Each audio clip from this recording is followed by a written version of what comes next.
My name is Hannah, and for my 33rd birthday, my father gifted me a disownment letter.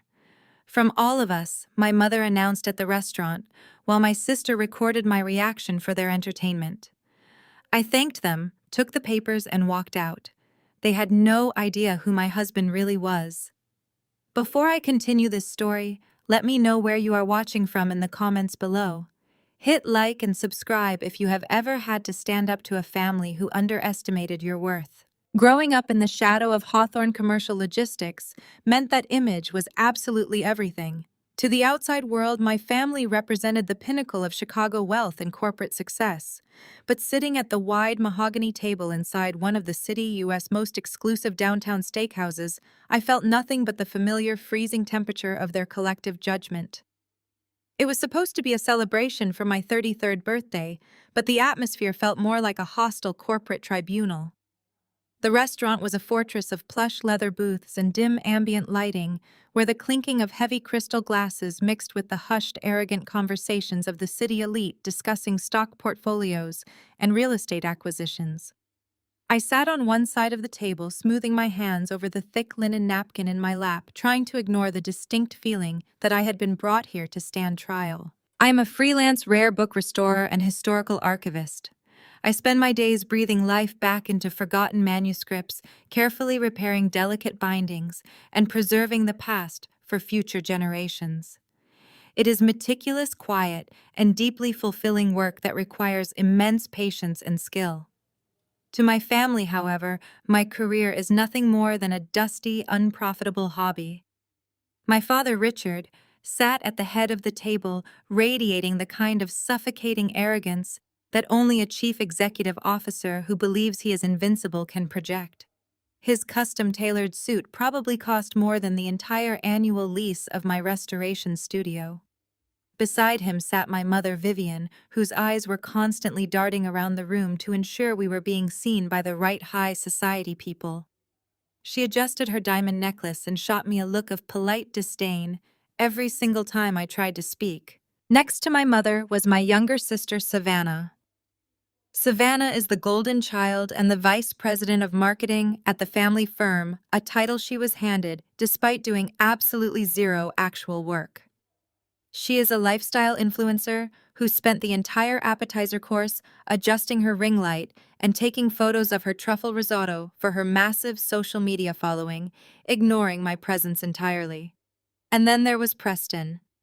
Preston is Savannah U.S. fiancé and a man who embodies every negative stereotype of a loudmouth finance bro.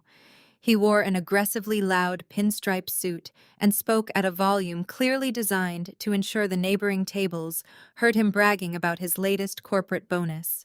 He was the golden boy my parents had always wanted, an aggressive, arrogant man who worshipped money and social status just as much as they did. The seat beside me was glaringly empty. My husband Liam was absent, delayed by what he had described earlier as a highly sensitive and long client call that he simply could not reschedule. I knew Liam was working incredibly hard, and I never minded his dedication, but his absence tonight left me completely alone to face the family firing squad. Liam is a quiet, observant man who prefers plain flannel shirts to designer suits and treats everyone he meets with genuine respect. We live a peaceful, grounded life in a modest home that completely baffles my status-obsessed family. As the waiter silently cleared our salad plates, Preston leaned across the table, a smug, greasy grin spreading across his face. So Hannah Preston started, his voice cutting sharply through the ambient noise of the restaurant. Where is the elusive Liam tonight? Could he not afford the valet parking at a place like this? Or did that ancient 10-year-old Subaru finally break down on the interstate? Savannah let out a sharp, cruel laugh, covering her mouth with a perfectly manicured hand as she looked at me. Honestly, Hannah, Savannah chimed in, making sure her phone camera was angled toward my face. It is embarrassing. We pulled up in Preston U.S. brand new Porsche, and the valet treated us like royalty. I cannot even imagine pulling up to a Michelin-starred restaurant in a rattling station wagon. It just screams poverty. I kept my voice calm and measured, refusing to give them the emotional reaction they so desperately wanted. Liam is on a very important client call, I explained, taking a slow sip of my water to steady my nerves. He felt terrible about missing the beginning of the dinner, but this project requires his immediate attention. He will be joining us later for dessert if the call wraps up in time. Preston rolled his eyes and scoffed loudly, leaning back in his expensive leather chair. An important client call, he repeated, making air quotes with his fingers. Right. Because the freelance market for whatever it is he actually does from your guest room is just booming right now. What is his official job title again? Freelance deadbeat. Or does he just manage your meager book-restoring income to make sure the electricity stays on? My father chuckled a deep rumbling sound that completely validated Preston's cruelty. It is a valid question, Hannah, my father said, swirling the expensive red wine in his glass while staring me down. A man in his mid-30s should have an established career, a diverse portfolio, a solid standing in the corporate world. Liam, working from a little home office in flannel shirts, does not exactly inspire confidence in his ability to provide. We constantly worry about your future. You are tethered to a man with zero ambition, and you are wasting your own potential playing with old paper and glue. The profound unfairness of their words settled heavily on my chest, restricting my breath. They judged absolutely everything by the price tag attached to it. They had no idea that Liam was the most brilliant, hardworking, and protective man I had ever met. They only saw the unassuming car he drove and the comfortable clothes he chose to wear. In their shallow world, they equated modesty with failure and humility with weakness. I looked around the table at the people who shared my blood and saw no warmth whatsoever. There was no love in their eyes, only a collective sneer of superiority. They fed off my supposed inferiority, using my modest lifestyle to elevate their own inflated egos and justify their ruthless behavior. My mother leaned forward, resting her elbows on the polished table. "We just want you to represent the Hawthorne brand properly," she said, her tone dripping with fake maternal concern that made my stomach turn. "When my friends at the country club ask me what my eldest daughter is doing, I have to tell them she glues old books together while her husband works freelance gigs from a spare bedroom. It reflects poorly on your father and the entire company. Savannah is out there networking, attending charity galas, pushing the business forward into the future. You are just hiding in the dust, choosing to be invisible." "I am not hiding, Mom," I replied, maintaining my strict composure, even as my heart pounded against my ribs. "I am preserving history. My work requires intense skill and dedication. Just because it does not involve climbing a corporate ladder or stepping on other people does not mean it lacks value in the real world. And Liam provides for us perfectly well. We are comfortable and we are happy. Happiness does not pay the bills." Hannah Preston interrupted, wiping his mouth with a crisp linen napkin. "Success pays the bills. Power pays the bills. Your father and I are closing massive commercial deals that will secure this family U.S. legacy for generations to come. We are moving millions of dollars while Liam probably cannot even secure a basic mortgage without a wealthy cosigner. It is pathetic, really, and you deserve to hear the truth." I felt a massive flash of anger burn behind my eyes, but I forced it down, locking it away. Reacting emotionally would only give them more ammunition to call me unstable and dramatic. I focused on my breathing, letting their harsh, insulting words wash over me like freezing rain. I knew exactly who I was, and I knew exactly who Liam was. Their incredibly shallow judgments could not change the beautiful reality of the life we had built together. The main courses arrived, breaking the heavy tension momentarily. Plates of perfectly seared prime steaks and roasted seasonal vegetables were placed before us by the silent waitstaff. For a few long minutes, the only sounds were the scraping of heavy silverware and the background murmur of the busy restaurant. But the reprieve was entirely short-lived. I could sense my father preparing for something significant. His posture shifted, becoming more rigid, more deeply authoritative. He wiped his hands carefully and signaled for the waiter to clear the center of the table, making space for whatever he was about to do. Richard cleared his throat, an imposing sound that demanded absolute silence from everyone at the table. He reached into the inner breast pocket of his custom-tailored suit jacket. The entire table watched him with varying degrees of eager anticipation. Savannah even stopped chewing, pulling her phone entirely out of her purse and resting it casually on the edge of the table, her thumb deliberately pressing the record button to capture my impending humiliation. My father placed his large hands on the table, intertwining his fingers. He looked at me with a gaze so cold and heavily calculated, it sent a literal shiver down my spine. This dinner, he began, his voice echoing with ruthless corporate authority, is not just to mark your 33rd year of life, Hannah. It is to permanently address the ongoing liability you present to the Hawthorne family name. He picked up his heavy crystal water glass and tapped it lightly with a silver spoon. The sharp ringing sound cut through the air, commanding the attention of not just our table, but the wealthy guests seated nearby who turned their heads to watch the spectacle. He set the glass down slowly and reached into his jacket once again. Slowly and deliberately, my father pulled out a thick, heavy manila envelope. The paper looked dense, official, and imposing. He placed his hand flat on top of it, looking directly into my eyes, to ensure I felt the full weight of his disdain.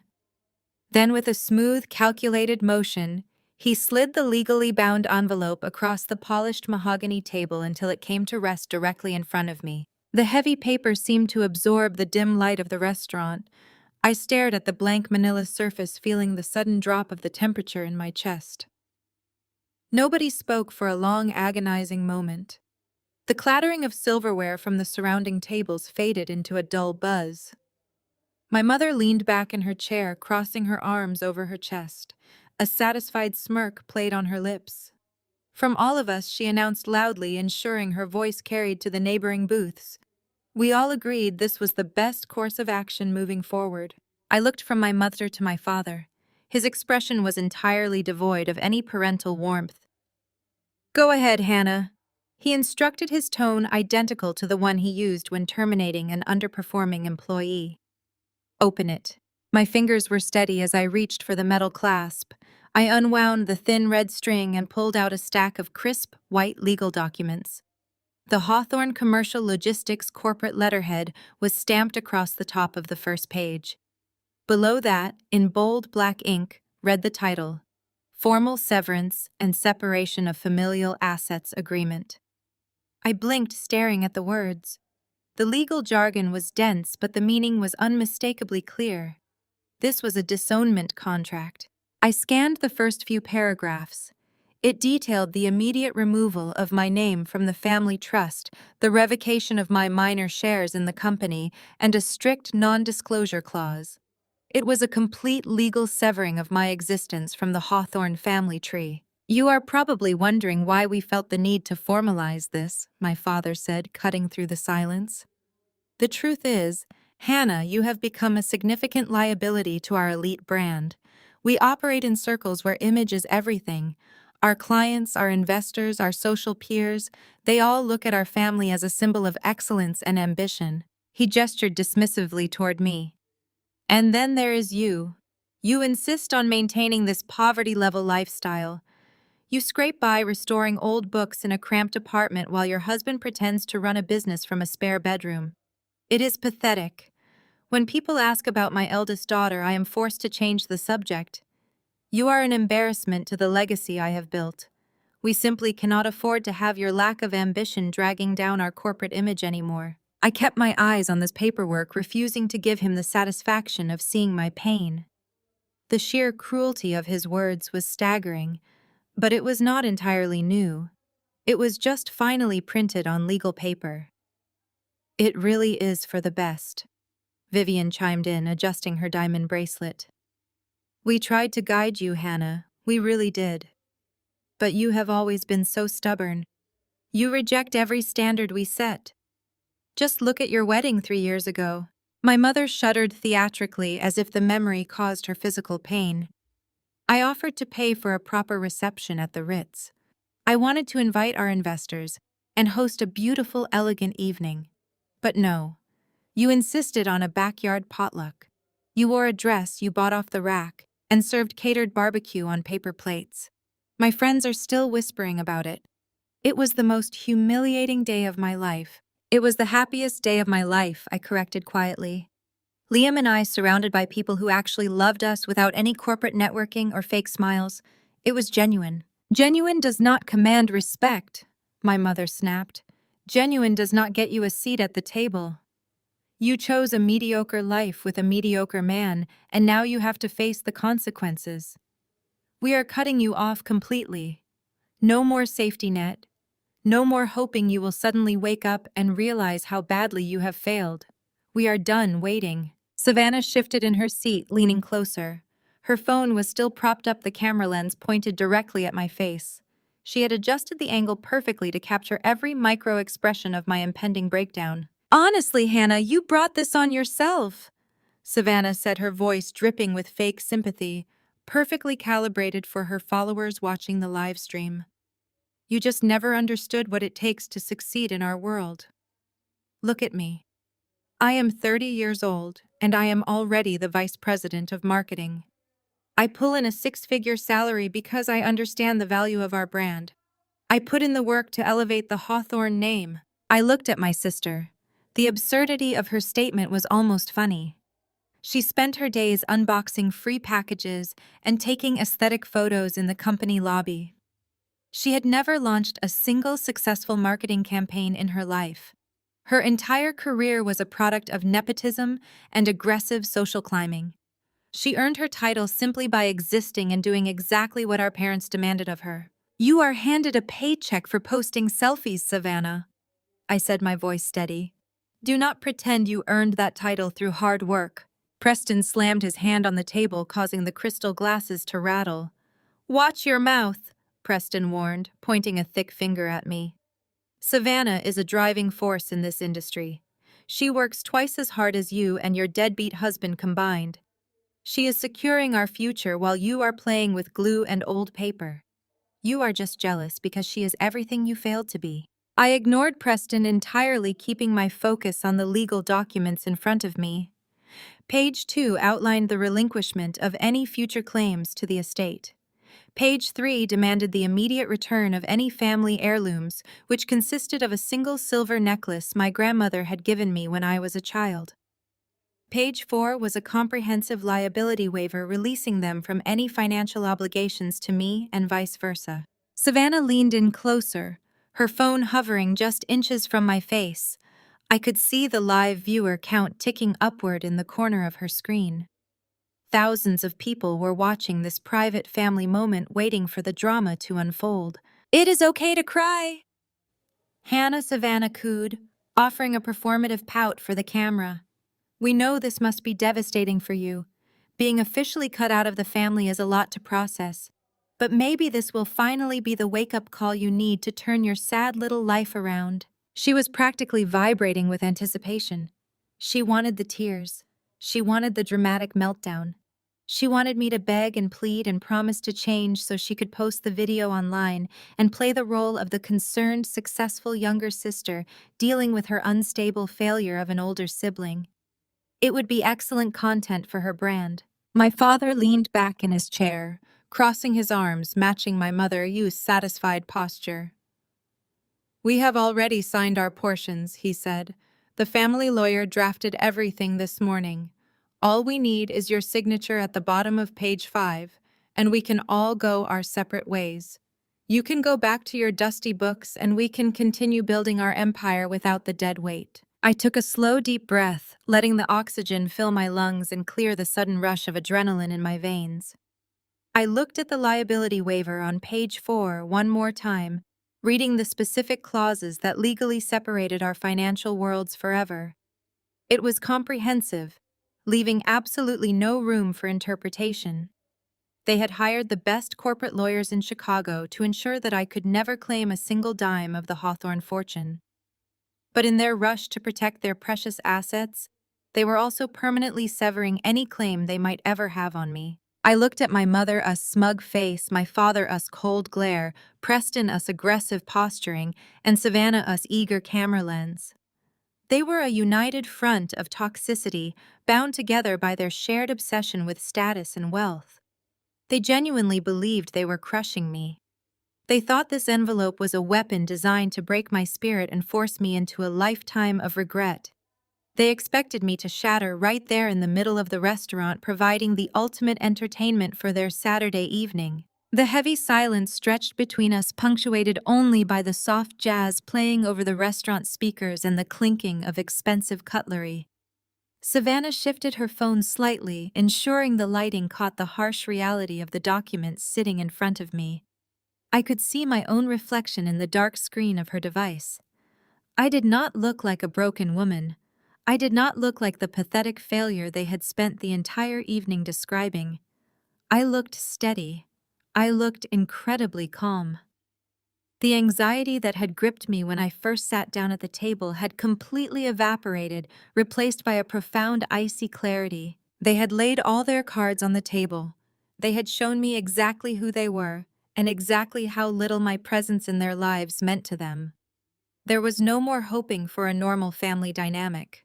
There was no more waiting for a sudden realization of parental love.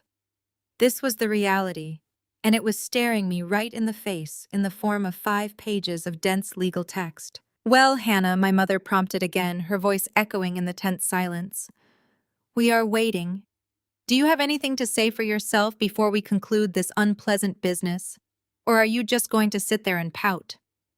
I placed my hands flat on the polished mahogany table framing the manila envelope. I met my mother-us eyes, then my father-us. I did not blink. I did not flinch. I let the silence hang for just a moment longer, letting them feel the absolute weight of my unwavering gaze. I broke the silence by slowly reaching into my leather purse and pulling out my reading glasses. I slipped them on with deliberate care and picked up the thick stack of papers.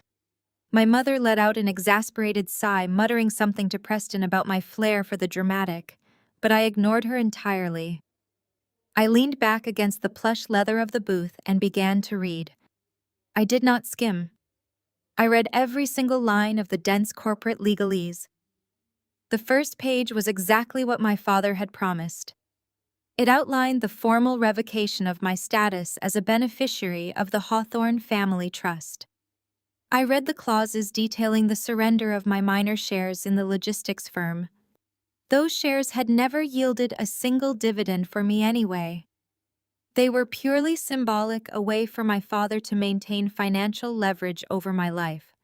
Giving them up felt like unbuckling a heavy lead weight from my chest. Savannah shifted her phone, her arm clearly growing tired from holding it up for so long. She had expected a quick emotional breakdown, an explosive reaction she could immediately upload to her social media feeds. Instead, she was getting a silent, meticulous review of a corporate contract. "Are you going to read the entire thing?" Savannah complained, her fake, sympathetic tone slipping into genuine annoyance. "We have dinner plans after this, and you are wasting our time." I turned to the second page, not bothering to look up at her. "Take your time, Hannah," my father said, his voice dripping with condescension. "We want to make sure you fully understand what you are throwing away." I turned to page 3 and then to page 4. This was the section that truly captured my attention. The liability waiver. The language was exceptionally thorough. My father had clearly instructed his legal team to build an impenetrable fortress around the family assets. The clauses explicitly stated that I was permanently removed from all familial liability. I was entirely absolved of any connection to Hawthorne Commercial Logistics, its subsidiaries, its debts, its legal obligations, and its future corporate dealings. By signing this document, I was legally isolating myself from their empire. I read the paragraph twice to ensure I was not misunderstanding the terminology. They were stripping me of all ties to their estate, but in doing so, they were also completely shielding me from their world. A profound, chilling calm washed over me. It was a sensation of total, absolute freedom. I had spent 33 years trying to navigate the impossible maze of their expectations. I had endured their mockery, their conditional love, and their relentless attempts to make me feel small. And now they were handing me the key to my own cage wrapped in a threatening manila envelope.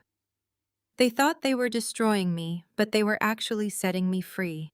Preston chuckled, leaning over to whisper something in my mother's ear. She smiled, a thin, vicious line across her face. "They are probably trying to figure out how they are going to afford rent next month," Preston said, loud enough for me to hear.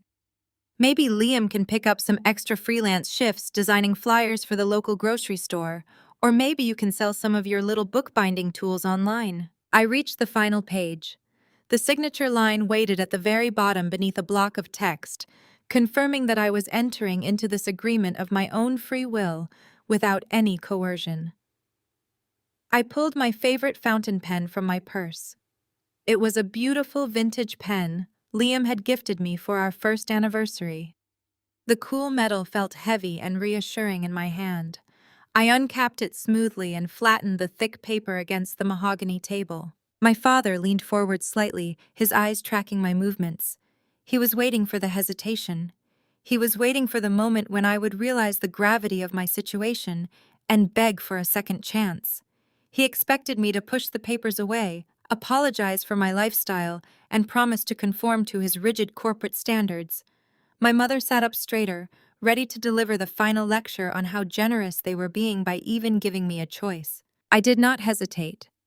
I pressed the nib of the pen to the paper and signed my name with fluid, confident strokes. I dated the document and initialed the required sections on the preceding pages. The sound of the pen scratching against the paper seemed incredibly loud in the quiet tension of our corner booth. When I was finished, I neatly aligned the stack of papers and slid them back across the table toward my father. I capped my pen and slipped it back into my purse, returning my reading glasses to their case. The entire family stared at the signed documents, as if they were a live explosive. They had gotten exactly what they asked for, but my complete lack of emotion clearly unsettled them.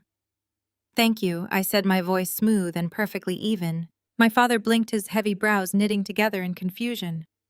"Excuse me," he said. I looked directly into his eyes and smiled a genuine, relaxed smile. I said, "Thank you.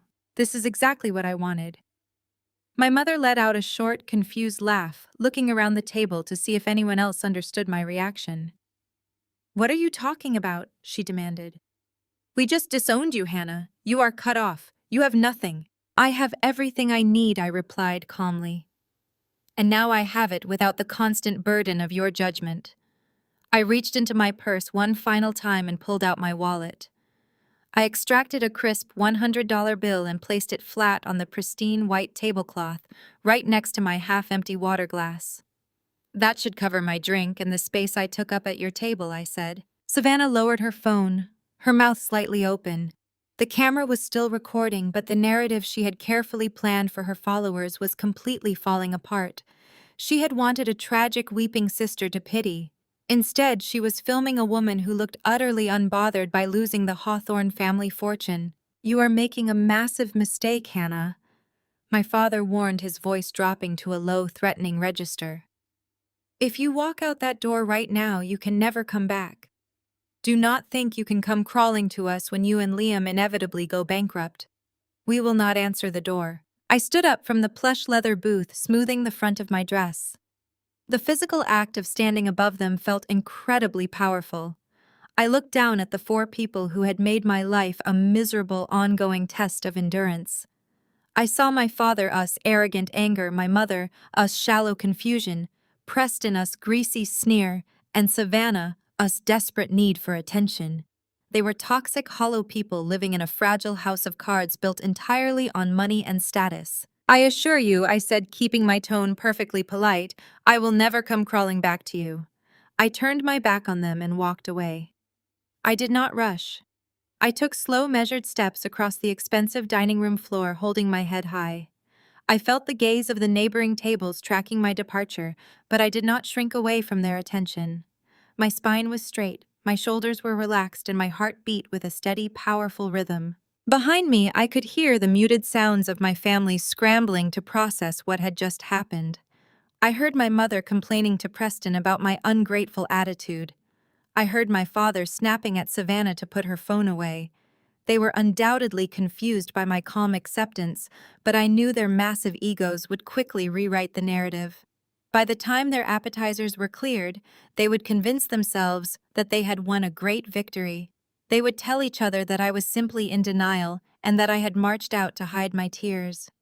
They would sit there in their expensive suits and designer dresses, drinking expensive wine, and congratulating themselves on successfully trimming the dead weight from their pristine family tree. I pushed through the heavy glass doors of the restaurant and stepped out into the cool Chicago evening.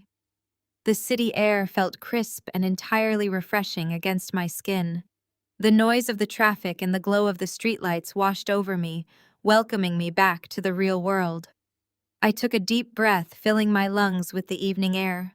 The heavy, suffocating atmosphere of the Hawthorne family was gone. The invisible chains of their expectations had been completely severed. I began the walk down the busy sidewalk, letting the vibrant energy of the city propel me forward. I did not know exactly what the future held, but for the first time in my life, I knew my future belonged solely to me and Liam. I had walked into that restaurant as a disappointment to a wealthy, arrogant family. I walked out as a free woman holding the legal protection I did not even know I needed.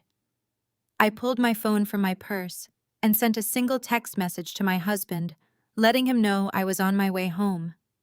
I smiled as I walked away from my past, ready to step into the life we had quietly built together. The crisp night air cleared my head as I navigated the busy Chicago sidewalks toward the train station.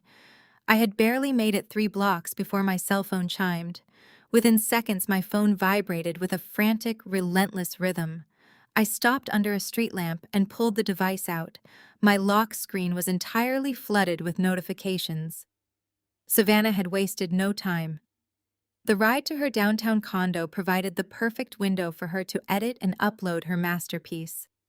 She had posted the video of my birthday dinner ambush to her main social media feeds. I tapped the screen and watched the high-definition clip play. Savannah had framed the footage perfectly to serve her narrative. The angle captured my father sitting stoic and authoritative, while my mother appeared visibly distressed, playing the heartbroken matriarch to perfection. Preston nodded solemnly in the background. And then there was me. Savannah zoomed in on my face as the manila envelope slid across the mahogany table. Her caption was a masterclass in passive-aggressive public relations. It read, "Making tough family decisions is never easy, but sometimes you have to let people go so they can find their own path. Praying for my older sister tonight as she navigates her difficult choices." It was nauseatingly fake, but exactly what her audience craved. I watched the view count tick upward into the thousands.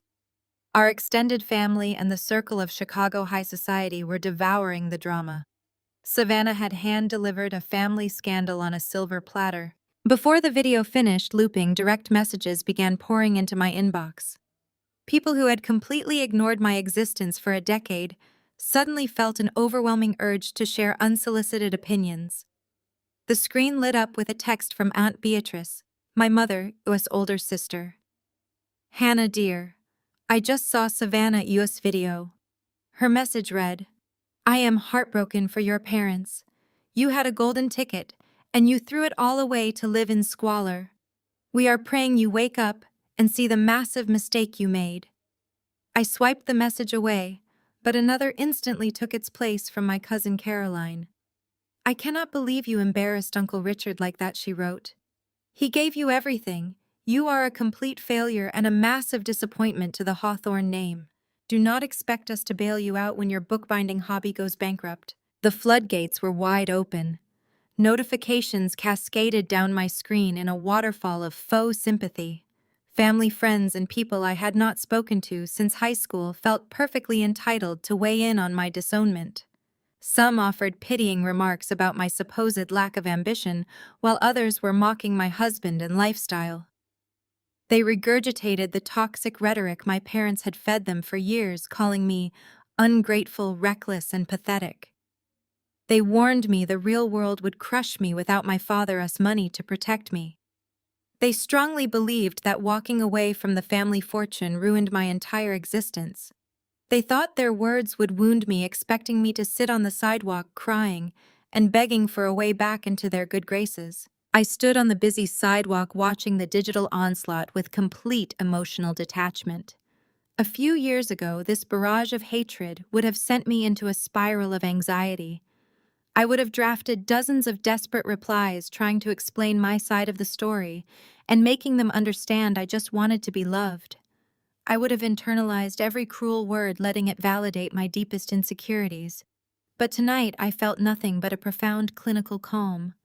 I looked at the glowing screen, realizing these people did not know me at all. They only knew the caricature my parents created, defending a family structure built entirely on financial leverage and emotional manipulation. Their opinions held absolutely zero weight in my actual world. I did not type a single response. I did not attempt to defend myself or explain the liability waiver they knew nothing about. Instead, I tapped the icon in the top right corner of my screen, opening the settings menu for Aunt Beatrice U.S. contact profile. I scrolled down to the bottom and firmly pressed block caller. A prompt asked me to confirm my choice, and I tapped yes without a shred of hesitation. Her digital presence vanished from my phone instantly. I moved to Cousin Caroline U.S. message and repeated the exact same process. Block caller, confirm, gone.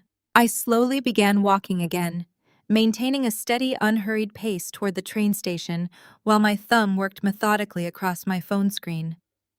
Every time a new message popped up carrying the toxic weight of my family was judgment, I simply opened the contact and erased them.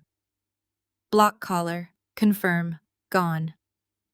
It became a steady rhythmic motion that felt incredibly satisfying. With every number I blocked, the heavy digital noise grew quieter. I was manually purging my life of the people who had only ever brought me pain. I blocked my great uncle, who once told Liam to get a real job. I blocked the family estate lawyer who drafted the disownment papers. I blocked every single society friend who ever looked down their nose at my quiet career. The train station came into view, its bright fluorescent lights offering a stark contrast to the dark city streets. I descended the concrete steps, swiping my transit card at the turnstile and finding a quiet spot on the platform to wait for my train. My phone still buzzed periodically, but the frequency slowed down as my blocked list grew longer. I opened Savannah U.S. social media profile one last time. The comments under her video were a cesspool of fake sympathy and corporate posturing. I did not bother reading them. I simply went to her profile settings, tapped the block button, and watched her entirely disappear from my digital universe. I did the exact same thing for my mother, my father, and Preston. I severed the digital ties just as cleanly and permanently as they had severed the legal ones. By the time the train pulled into the station with a heavy screech of brakes, my phone was entirely silent. The toxic flood of messages had been completely contained. I stepped onto the warm train car, taking a seat by the window and watching the dark tunnels speed by. My inbox was clean. My contact list was light. The massive burden of managing their opinions and navigating their social landmines was entirely gone. I leaned my head against the cool glass of the window and let out a long, slow breath. I was not a failure who had thrown away a golden ticket. I was a woman who had successfully navigated a highly coordinated emotional ambush and emerged completely unscathed. The digital silence in my pocket felt like a victory. I closed my eyes, letting the gentle rocking motion of the train soothe my tired muscles. I was heading back to the quiet, beautiful life I had chosen. I was heading back to a home filled with actual warmth and genuine respect. I was heading back to Liam. The walk from the neighborhood train station to our front door was my favorite part of the day. The towering oak trees lining our quiet street provided a thick canopy of rustling leaves, shielding the modest brick houses from the glare of the city. Our home came into view at the end of the block. It was a classic Chicago bungalow built in the early 1920s, which Liam and I had spent the last 3 years painstakingly restoring by hand. It was not a sprawling, sterile mansion like the ones my parents collected. Instead, it had a wide, welcoming front porch, worn wooden steps, and a heavy oak door featuring original stained glass. It was a space filled with character warmth and history. As I climbed the front steps, the soft golden light spilling through the living room windows wrapped around me like a physical embrace. I turned my key in the lock and pushed the heavy door open, stepping into the entryway. The familiar scent of aged paper beeswax and the faint trace of cedar wood instantly calmed my nervous system. Liam was in the kitchen exactly where I knew he would be. He was leaning against the butcher block island, holding a steaming mug of tea and staring out the window into our small backyard. He wore his favorite faded blue flannel shirt, the sleeves rolled up to his forearms, and a pair of worn denim jeans. His dark hair was slightly messy, a clear sign he had been running his hands through it while working. He looked completely ordinary and absolutely perfect. Hearing my footsteps against the hardwood floor, he turned his head. His dark eyes scanned my face with immediate intense focus. He set his mug down heavily on the counter and closed the distance between us in 3 long strides. He wrapped his arms around my shoulders, pulling me against his chest in an embrace. I rested my cheek against the soft, worn fabric of his flannel shirt, listening to the steady rhythm of his heartbeat. He did not ask how the birthday dinner went. He simply held me, anchoring me to reality and letting me draw strength from his quiet, unwavering presence. We stood there in the quiet warmth of the kitchen for a long moment before I finally stepped back. I reached into my leather purse and pulled out the thick manila envelope, placing it flat on the smooth surface of the butcher block island. It looked completely out of place in our home, a toxic foreign object sitting amidst our peaceful life. Liam looked down at the heavy legal paper, his brow furrowing slightly. "What is this?" he asked, his voice calm but layered with a sharp underlying curiosity. I took a deep breath. "It is a birthday gift," I said, keeping my tone perfectly level. "From my mother, my father Savannah, and Preston. They surprised me with it right before the main course arrived. They hired the corporate legal team to draft a formal severance and disownment agreement. I am officially removed from the family trust, stripped of my minor company shares, and permanently separated from the Hawthorne estate." Liam did not flinch. He did not gasp or express shock or launch into an angry tirade about how cruelly my family had treated me. Instead, his posture shifted.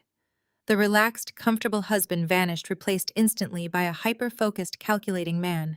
He reached out and untwisted the red string securing the metal clasp. He pulled the crisp white documents from the envelope and laid them out side by side on the kitchen island. His dark eyes darted rapidly across the dense corporate legalese, absorbing the complex terminology with effortless speed. He scanned the first page, noting the revocation of my beneficiary status. He flipped to the second page, processing the surrender of my shares. He moved with a cold, mechanical precision that would have terrified my father if he had been standing in the room. When Liam reached the fourth page, he stopped completely. He planted his hands flat on either side of the document, leaning over the paper and reading a specific paragraph twice. A very slow, very cold, and intensely calculated smile began to spread across his face. It was not a smile of joy or amusement. It was the smile of a predator who had just watched his prey willingly walk directly into a steel trap. He looked up from his documents, meeting my gaze. His eyes were practically gleaming in the kitchen light. "Are you entirely sure they signed off on the liability waiver on page 4? He asked, his voice dropping to a low, steady murmur. I nodded, stepping closer to the island to look at the signatures.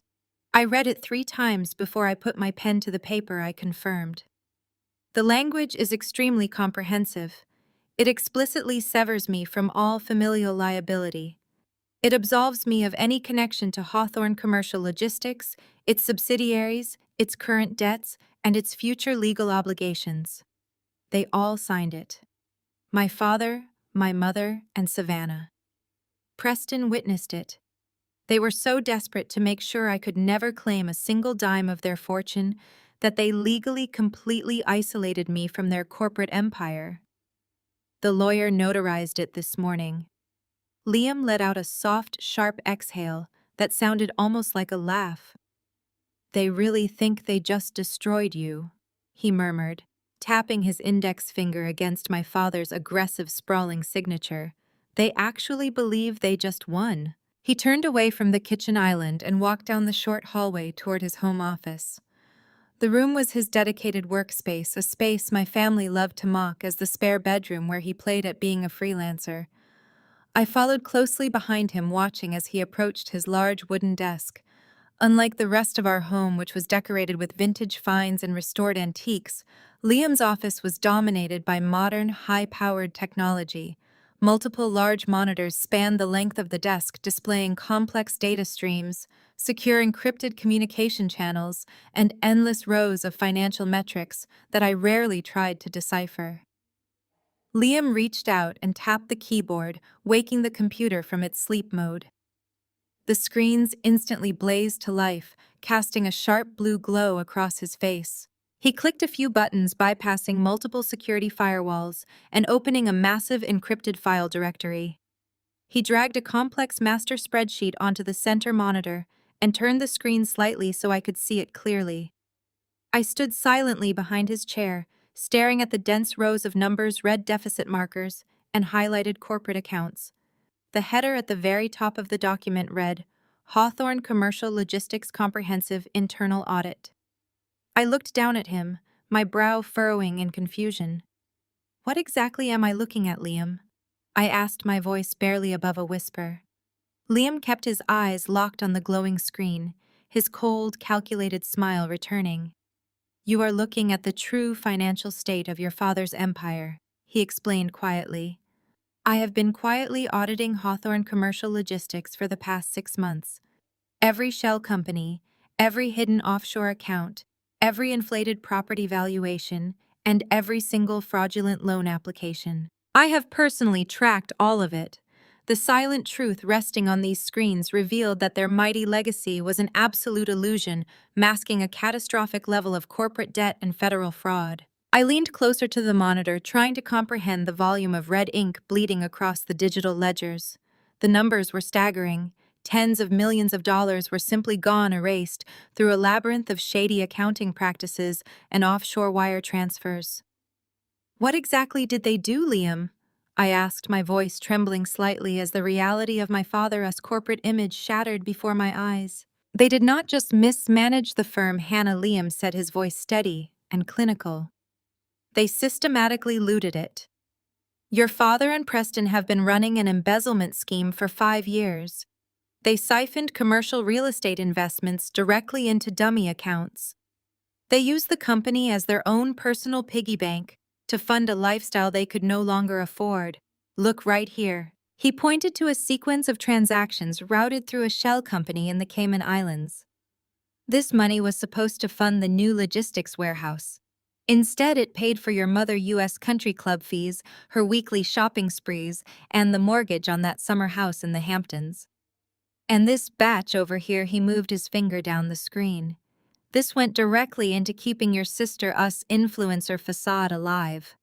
Preston authorized company funds to pay for Savannah U.S. fake social media followers, her luxury vacations, and her fabricated 6-figure salary. They stole millions to ensure the world believed they were untouchable. A wave of disgust washed over me. The hypocrisy of the evening hit me with the force of a freight train. My parents had sat in that steakhouse sneering at my modest life and mocking my husband's U.S. career while funding their existence with stolen money. They had called me an embarrassment to the family brand when their brand was built on federal wire fraud. They were desperate criminals trying to outrun the inevitable collapse of their house of cards. If anyone looks too closely at these books, I murmured, they will go to federal prison. Exactly. Liam nodded. Richard knows the clock is ticking. Their creditors are starting to ask difficult questions. They are drowning in toxic debt, and they need an influx of cash immediately to cover the missing millions before the Securities and Exchange Commission initiates a routine audit. If the feds step in, your father and Preston are looking at 20 years behind bars minimum. So what is their plan? I asked, my mind racing. My father is too arrogant to just surrender. Why would he force me to sign disownment papers tonight of all nights? Because they are trying to execute a Hail Mary bailout, Liam explained, bringing up a new window on his primary monitor. It displayed a sleek minimalist corporate logo featuring a stylized geometric shield. Richard is attempting to sell the entire logistics firm. He has spent the last month desperately pitching Hawthorne Commercial Logistics to a private equity firm here in Chicago. He is offering them a highly inflated valuation, hoping to secure a buyout large enough to quietly erase the embezzled funds, pay off creditors, and walk away with a golden parachute before the structure collapses. I stared at the logo on the screen. Vanguard Capital, I read aloud.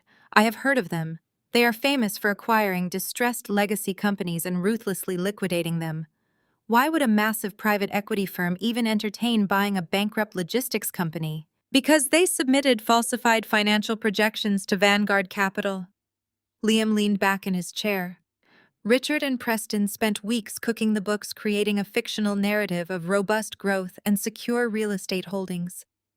They presented themselves as a highly lucrative acquisition target.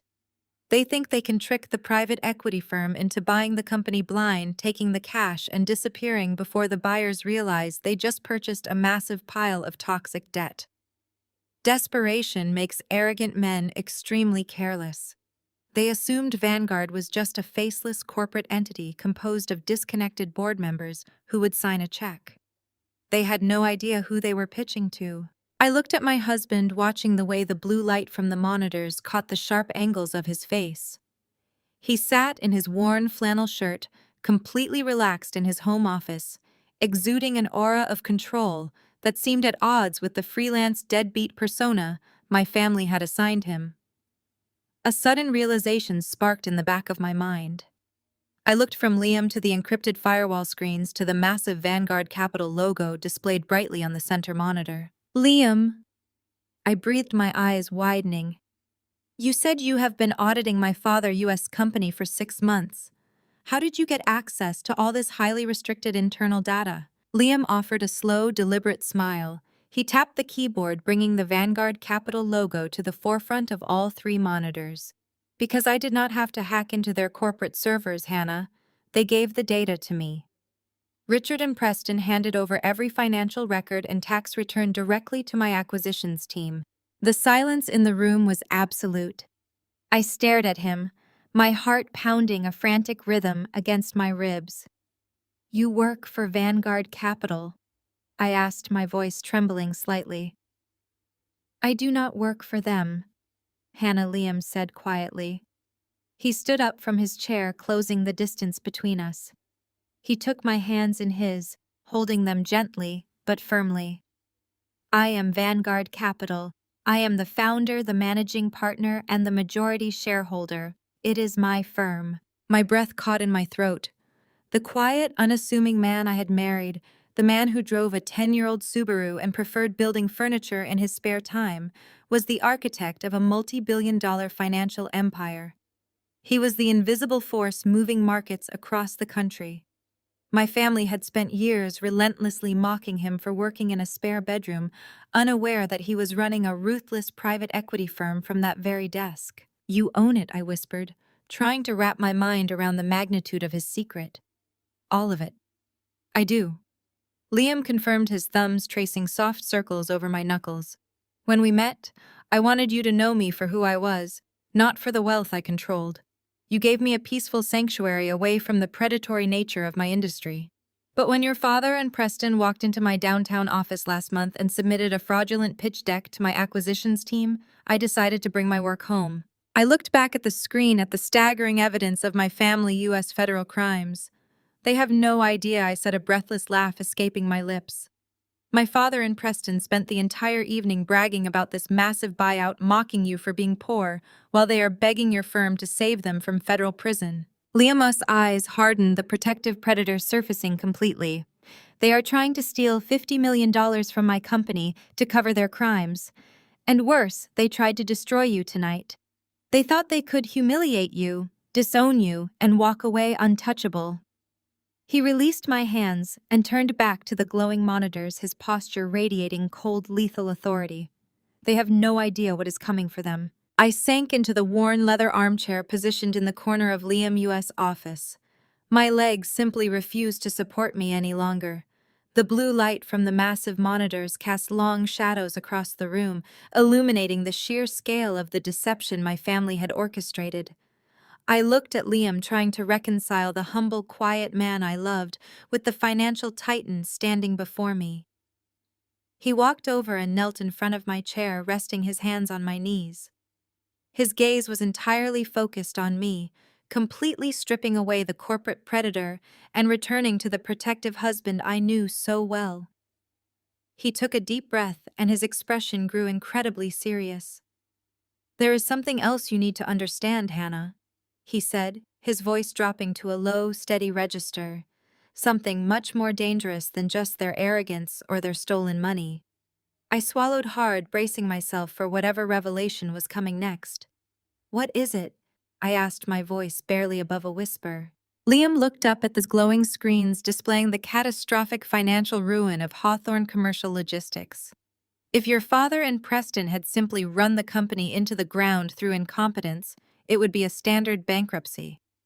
But what they have done constitutes massive systematic federal fraud. When the Securities and Exchange Commission inevitably steps in to investigate the missing millions, they will freeze absolutely everything connected to the Hawthorne estate. They will launch a relentless scorched earth campaign to recover the stolen assets to pay off the defrauded creditors. I nodded slowly, still trying to grasp the full legal implications. "But I never took a dime from them," I pointed out. "I have supported myself for years. My book restoration business is entirely separate from their corporate logistics empire." Liam shook his head, his hands tightening slightly on my knees. "It would not have mattered," he explained, "because until tonight your name was still legally attached to the primary Hawthorne family trust. You held minor shares in the company. In the eyes of federal investigators and highly aggressive corporate litigators, you were still an active vested member of the Hawthorne financial ecosystem. When the federal government starts seizing assets to cover tens of millions in embezzled funds, they cast a massive, indiscriminate net. They would have frozen your personal bank accounts. They would have seized this house. They would have investigated your design studio, tying up your legitimate income in endless, agonizing legal battles that could take decades to resolve." A cold chill washed over my entire body as the reality of his words fully set in. If my father had simply ignored me for another year, if he had let me live my quiet life without interfering, I would have been dragged down into the federal prison nightmare right alongside them. I would have lost my business, my home, and my financial independence because of their greedy, reckless crimes. I looked over at the kitchen island where the thick manila envelope still rested. The formal severance and disownment agreement. The liability waiver on page 4. The document they had presented to me as the ultimate punishment designed to strip away my dignity and leave me groveling in the dirt. Liam followed my gaze, a slow dark smile returning to his face. "When you handed me those papers tonight, I felt the most profound sense of relief I have ever experienced in my entire life," he admitted quietly. "I have been watching this financial collapse unfolding on my screens for months, agonizing over how I was going to legally untangle you from the blast radius before I brought Vanguard Capital down on their heads. I consulted with my top corporate defense attorneys, looking for a quiet way to remove your name from their trusts without tipping off your father that an investigation was looming. But your father is so deeply consumed by his own arrogance and his obsession with punishing you that he did the exact legal work for us." I let out a sharp, incredulous laugh. The sheer, beautiful irony of the situation was almost too massive to comprehend. My mother and father had hired the most expensive corporate lawyers in Chicago. They had spent thousands of dollars to draft a bulletproof contract ensuring I could never touch their money. And in their desperate, cruel haste to cut me off, they had built an impenetrable legal fortress around me, perfectly protecting me from the devastating consequences of their own federal crimes. They handed me a shield and called it a sword. I whispered, staring at the floor. They wanted to guarantee I would burn, and instead they made me the only person in that family who is completely fireproof. Liam stood up and pulled me out of the chair, wrapping me in a tight, comforting embrace. "You are completely fireproof," he murmured into my hair. "The liability waiver you signed tonight is a masterpiece of corporate severance. It explicitly states that you bear absolutely zero responsibility for any current or future debts, litigations, or federal penalties incurred by Hawthorne Commercial Logistics or its board members." It was notarized and filed by their own legal team. By trying to destroy you, they officially sealed their own fate and guaranteed your total safety. We pulled apart, and I looked up at the man who had quietly moved mountains to keep me safe. So what happens now? I asked, feeling a surge of adrenaline replacing the exhaustion of the evening. How do we end this? Liam turned back to his desk and tapped his keyboard, bringing the Vanguard Capital Communications portal to the center monitor. Now we give them exactly what they want, he said, his voice ringing with absolute authority. We give them the illusion of total victory. They believe they have successfully trimmed the dead weight from their family tree, and they believe Vanguard Capital is going to hand them $50 million to cover their crimes. If I reject their acquisition pitch right now, they might panic and try to flee the country or destroy the internal servers. I need to keep them firmly on the hook, confident and entirely comfortable until the trap snaps completely shut.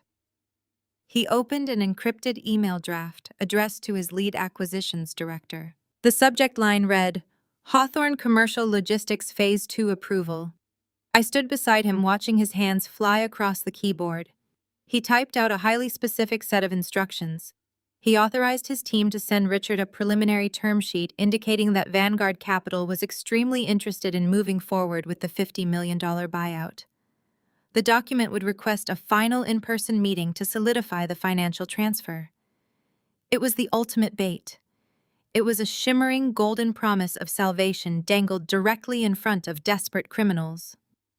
Are you going to invite them to your office? I asked, watching as he attached the official Vanguard corporate seal to the bottom of the email. Liam shook his head, his eyes locked on the screen. No, he replied smoothly. They are currently acting like kings because they think they are dealing with faceless corporate drones. They need to feel the full weight of their arrogance before the reality hits them. I am going to let them celebrate their supposed victory this weekend. I am going to let them attend their fancy high society events and brag to all their wealthy friends about the massive private equity deal they just secured. And then when they walk into my boardroom expecting to be handed a fortune, I am going to tear their empire down to the studs. He moved his mouse, hovering the cursor over the send button. He looked at me one last time, ensuring I was completely ready for the storm that was about to break. I nodded, giving him my silent, absolute permission. Liam clicked the button. The email vanished from the screen, rocketing through cyberspace to initiate the final destruction of the Hawthorne legacy. The trap was officially set and the countdown had begun. 2 weeks passed in a state of quiet, electric anticipation. The countdown we had started in the home office of Liam ticked away in the background of our daily lives, but on the surface, everything remained completely serene. I focused entirely on my work, burying myself in the delicate pages of history, while Liam orchestrated the final precise movements of his corporate trap. The silence from my family was absolute. They were likely too busy celebrating their perceived victory and preparing for their massive payout to bother harassing me anymore. That was perfectly fine with me. I needed the peace to prepare for one of the most significant nights of my professional career. The air was crisp and cool as our hired car pulled up to the grand stone steps of the Field Museum. The iconic Chicago institution was bathed in dramatic golden architectural lighting for the highly exclusive Historical Preservation Gala. Valets in crisp uniforms rushed to open doors for the most elite philanthropists, academics, and cultural preservationists of the city. I stepped out onto the pavement, smoothing the skirt of my emerald green velvet gown. It was an elegant, understated piece that draped beautifully and made me feel incredibly powerful.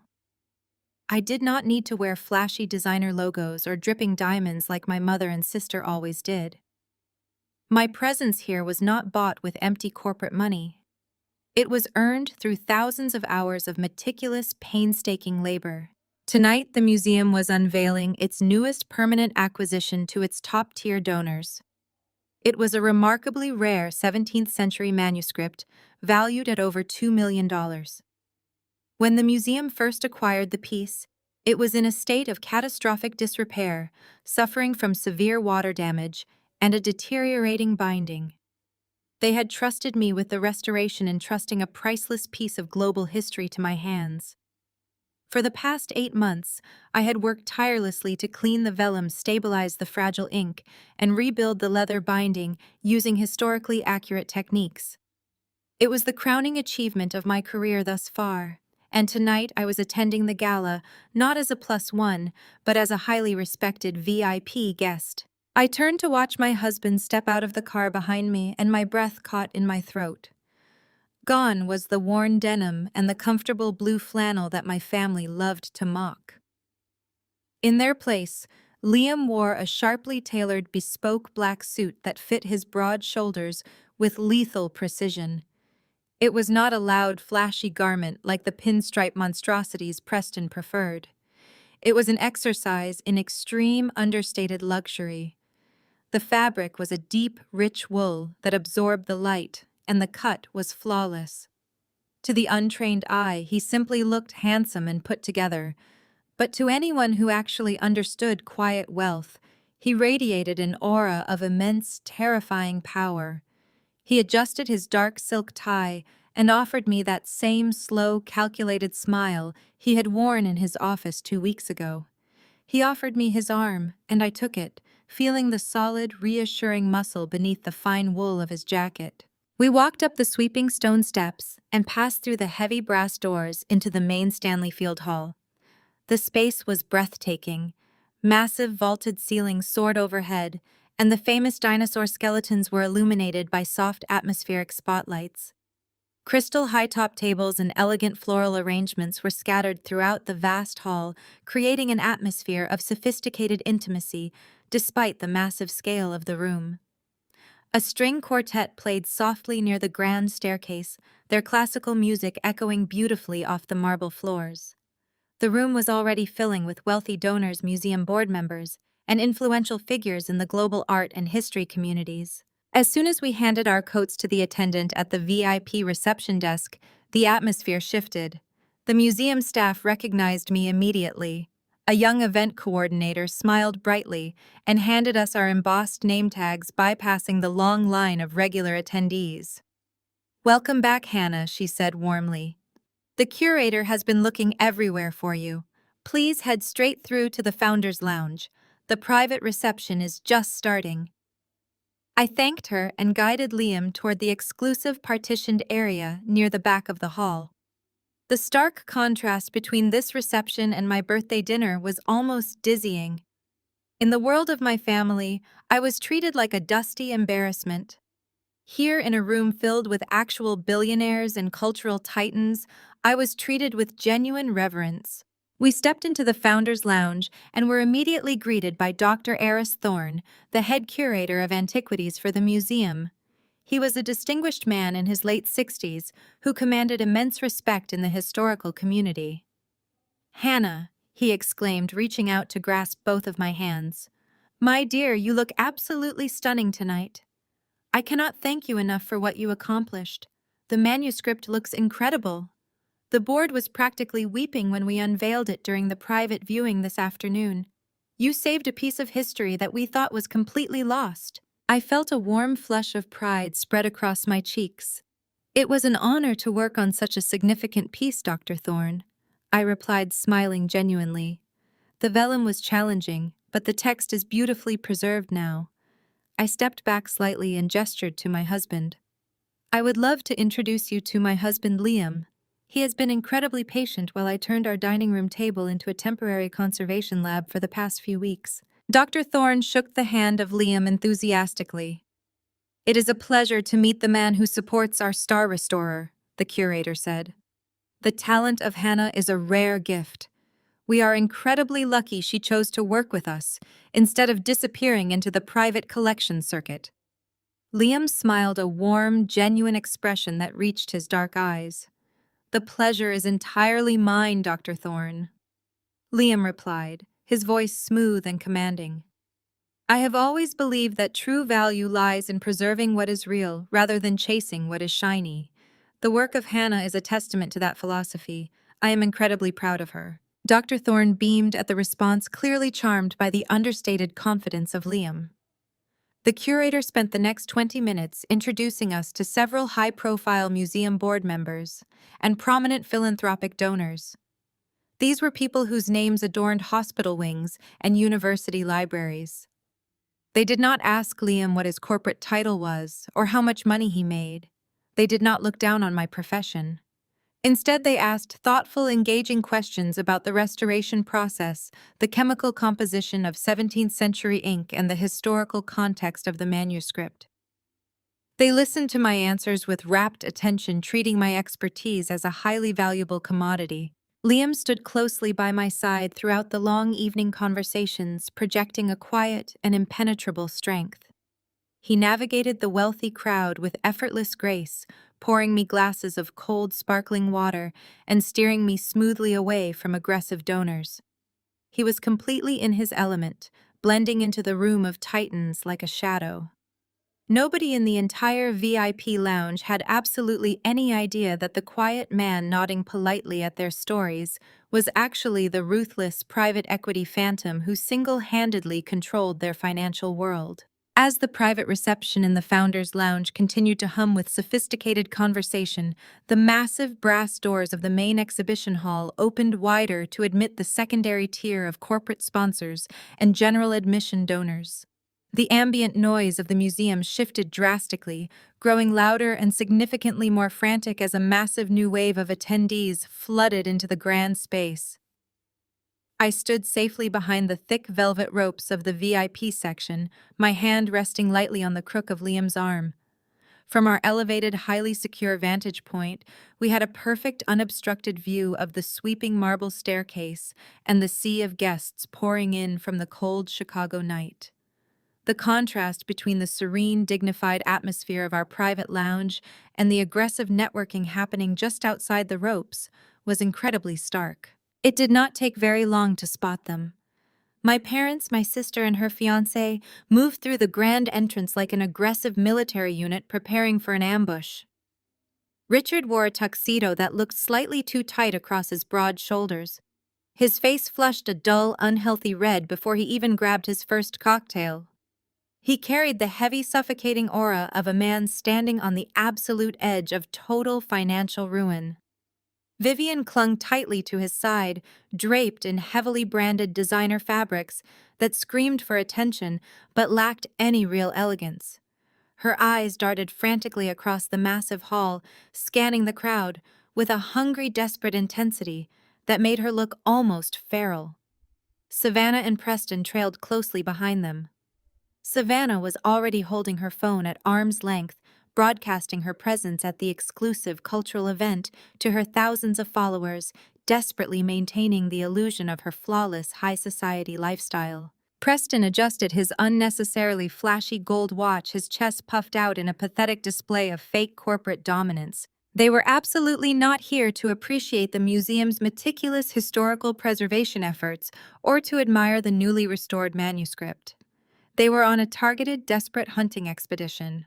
Richard had undoubtedly heard the loud, persistent rumors echoing through the Chicago financial district that top executives from Vanguard Capital were quietly attending the gala tonight. He desperately needed this massive buyout to avoid federal prison, and he was ready to corner anyone who could grant him an audience. I watched in detached fascination as Richard and Preston began circling the outer edges of the room. They bypassed the educational exhibits entirely, their eyes tracking the most expensive suits and hovering near the high-top cocktail tables where the city's power brokers gathered. Preston cornered an elderly museum board member, loudly dropping the Hawthorne corporate name and aggressively fishing for introductions to anyone vaguely connected to the private equity sector. The board member looked politely uncomfortable and swiftly excused himself, leaving Preston scowling at his retreating back. Vivian, meanwhile, quickly realized that the most elite guests, the true billionaires and cultural titans she desperately needed to impress to maintain her fragile social standing, were nowhere to be found in the main hall. She grabbed Savannah aggressively by the elbow, pulling her away from a curated photo opportunity near a towering dinosaur skeleton, and marched her purposefully toward the partitioned VIP lounge. Vivian knew access to the Founders' Lounge was strictly invite-only, reserved for the highest level of philanthropic donors and honored guests. She quickly approached the velvet ropes with a calculated predatory stride, stretching her neck to peer through the glass partitions, assessing who she might flatter or manipulate to gain entry. That is when her scanning, judgmental gaze locked directly onto me. I was standing near the center of the lounge, holding a crystal flute of sparkling water, surrounded by three of the museum's highest-ranking curators. The emerald green velvet of my gown caught the warm overhead lighting perfectly, and I was laughing genuinely at a charming historical anecdote Dr. Thorne had just shared. I saw the exact second my mother registered my physical presence in the room. Her perfectly manicured, socially acceptable facade crumbled completely. It was replaced instantly by an expression of pure shock. She blinked rapidly, her mouth falling open slightly, as if convinced the dim romantic lighting of the museum was playing a cruel trick on her eyes. Then the sheer shock curdled deeply into a toxic, venomous outrage. She tapped Savannah's shoulder violently, pointing a shaking, manicured finger directly in my direction. Savannah lowered her phone, her fake influencer smile vanishing in an absolute instant. Her face twisted into an ugly expression of pure, unfiltered disbelief. The older sister they had legally disowned, the woman they had cruelly mocked as a poverty-stricken failure just 2 short weeks ago, was standing comfortably in the one room they desperately wanted to enter but could not access. The sheer audacity of my presence in the highly secure VIP lounge completely short-circuited their deeply ingrained delusional sense of superiority. Vivian abandoned her quest for social climbing and signaled fiercely to Richard and Preston across the crowded hall. She waved her arms frantically, her face flushed dark red with indignation, entirely uncaring of who saw her glaring lack of social decorum. Through the thick glass partitions, I could clearly see her mouthing my name to my father. Richard's head snapped rapidly toward the VIP lounge, his eyes narrowing to angry, aggressive slits, when he finally spotted me standing confidently next to Liam. The desperate, high-stakes hunt for Vanguard executives was entirely forgotten in a fraction of a second, instantly replaced by their obsessive, toxic need to control, demean, and humiliate me in public. The four of them formed a tight, aggressive formation and began marching directly toward the velvet ropes guarding the Founders' Lounge. They moved with an entitled, arrogant fury, shoving past other confused guests without bothering to offer polite apologies.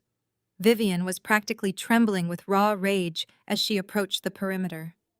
She genuinely believed I must have snuck into the event using a forged invitation, or that I was secretly working as a glorified catering assistant who had wandered out of bounds. In her rigid, status-obsessed mind, there was absolutely no logical reality where her discarded book-restoring daughter belonged in a room filled with true billionaires and cultural elites. I watched them storming rapidly toward the perimeter, feeling a profound sense of irony wash over me. For my entire life, I had shrunk away from their aggressive confrontations, desperately trying to keep the peace and avoid their toxic outbursts. I had spent decades making myself small so they could feel big.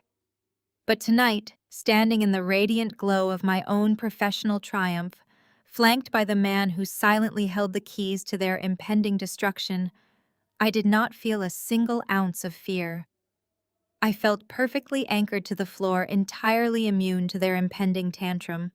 They were walking straight into a battlefield they did not understand, armed with nothing but their own blinding arrogance. Liam noticed their aggressive, poorly concealed approach immediately. He shifted his athletic stance ever so slightly, moving just a fraction of an inch closer to my side. It was a silent, incredibly powerful promise of absolute protection. He did not tense his shoulders, nor did he look away from the charging family. He simply stood there in his bespoke black suit, sipping his sparkling water, watching the desperate people who tried to destroy me storm blindly toward us. He was waiting with calm, lethal patience for the inevitable collision. The velvet ropes guarding the Founders' Lounge proved to be no match for my mother's sheer aggressive entitlement. Vivian snapped her fingers at the young event coordinator standing near the entryway, loudly demanding immediate access. The poor girl, intimidated by the overwhelming display of wealthy outrage, took a hesitant step back, allowing the four of them to push their way into the exclusive space. The moment they crossed the threshold, the atmosphere turned entirely toxic. The distinguished guests nearby paused their polite conversations, throwing uncomfortable glances at the loud, imposing group marching directly toward my husband and me. Richard reached us first, his face practically vibrating with suppressed rage. "What exactly do you think you are doing here, Hannah?" he hissed, injecting every syllable with pure venom. "This is a highly restricted event for actual donors, not a public library for you to loiter in." Before I could even open my mouth to respond, Savannah shoved her way to the front. "You are unbelievable," Savannah scoffed, her voice carrying a shrill, desperate edge. "We officially cut you out of the family 2 weeks ago, and now you are stalking us at charity galas. It is honestly pathetic. Are you trying to beg for your trust fund back so we feel pressured to say yes?" I took a slow sip of my sparkling water, maintaining my calm demeanor. "I am not stalking you, Savannah," I replied smoothly. "And I certainly do not want anything from your trust fund. I was invited here by the museum curators. I restored the 17th century manuscript they are unveiling tonight. I am a guest of honor." My mother let out a sharp, derogatory laugh. "A guest of honor," she mocked, looking me up and down with absolute disdain. "Please, Hannah, you are a glorified bookbinder. They probably gave you a pity pass because you worked for minimum wage. You do not belong in a room with these people, and you certainly do not belong near us." Preston stepped forward, inserting himself aggressively between Savannah and my father. He puffed out his chest, looking directly at Liam with a greasy grin. "Well, look who decided to put on a tie," Preston sneered, looking Liam up and down with exaggerated pity. "I am surprised you even own a suit. Though looking at the cut of that jacket, it is pretty obvious you rented it. If you are struggling that much to keep up appearances, you should have just asked. I could give you a loan for a better suit. I know the freelance market is tough right now." Liam shifted his weight slightly, playing the role of the intimidated, struggling freelancer with flawless precision. He looked at Preston with wide, naive eyes. "It is just a simple suit," Liam said, his voice soft and hesitant. "We live a pretty quiet life. We do not really follow the high-end fashion trends. I guess business is going very well for you then." Preston chuckled, a loud, obnoxious sound. "Going well is an understatement," my friend Preston bragged, adjusting his flashy gold watch. "Business is absolutely explosive right now. Richard and I are closing a massive deal by the end of the week. We are about to be acquired by Vanguard Capital. Have you ever heard of them?" "No, of course you have not. They are the biggest private equity firm in Chicago. They are buying Hawthorne Commercial Logistics for $50 million. My father puffed his chest out proudly, completely failing to recognize the extreme danger they were currently standing in. "That is right," Richard confirmed, his voice booming with unearned authority. $50 million. It is a monumental buyout that will secure our legacy forever. And as I told you at dinner, Hannah, you will not see a single dime of it." Liam blinked rapidly, looking incredibly impressed and suitably intimidated by the massive financial figure. "Wow," Liam said, shaking his head in mock disbelief. $50 million. That is an incredible amount of money. I do not know much about corporate buyouts, but I read that private equity firms usually do deep dives into the financial records before they offer that kind of cash.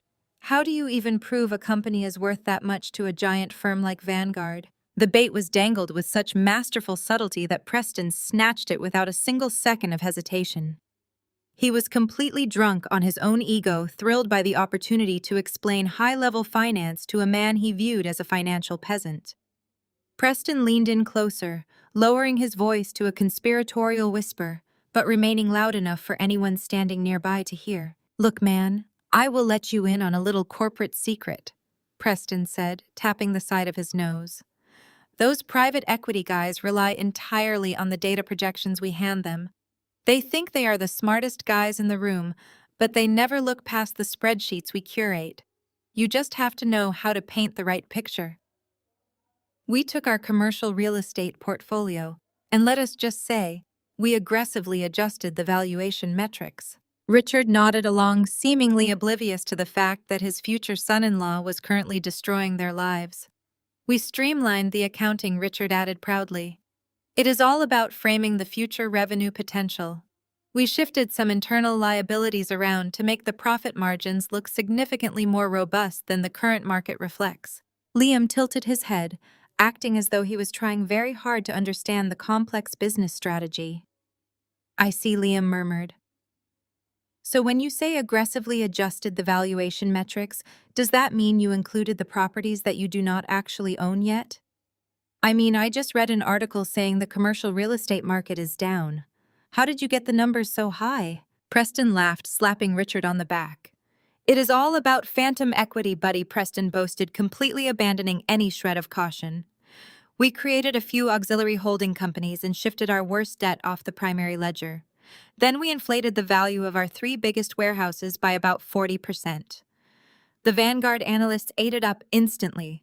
They took one look at the projected growth chart we engineered and practically threw the term sheet at us. They are completely clueless. They think they are buying a pristine logistics empire, but we are basically selling them a beautifully painted sinking ship. We are going to take the $50 million payout and walk away completely clean before they even realize the foundational debt exists. I stood frozen beside my husband, my heart pounding a frantic rhythm against my ribs. Preston was standing in a crowded museum lounge, confessing to millions of dollars in federal wire fraud and deliberate corporate deception.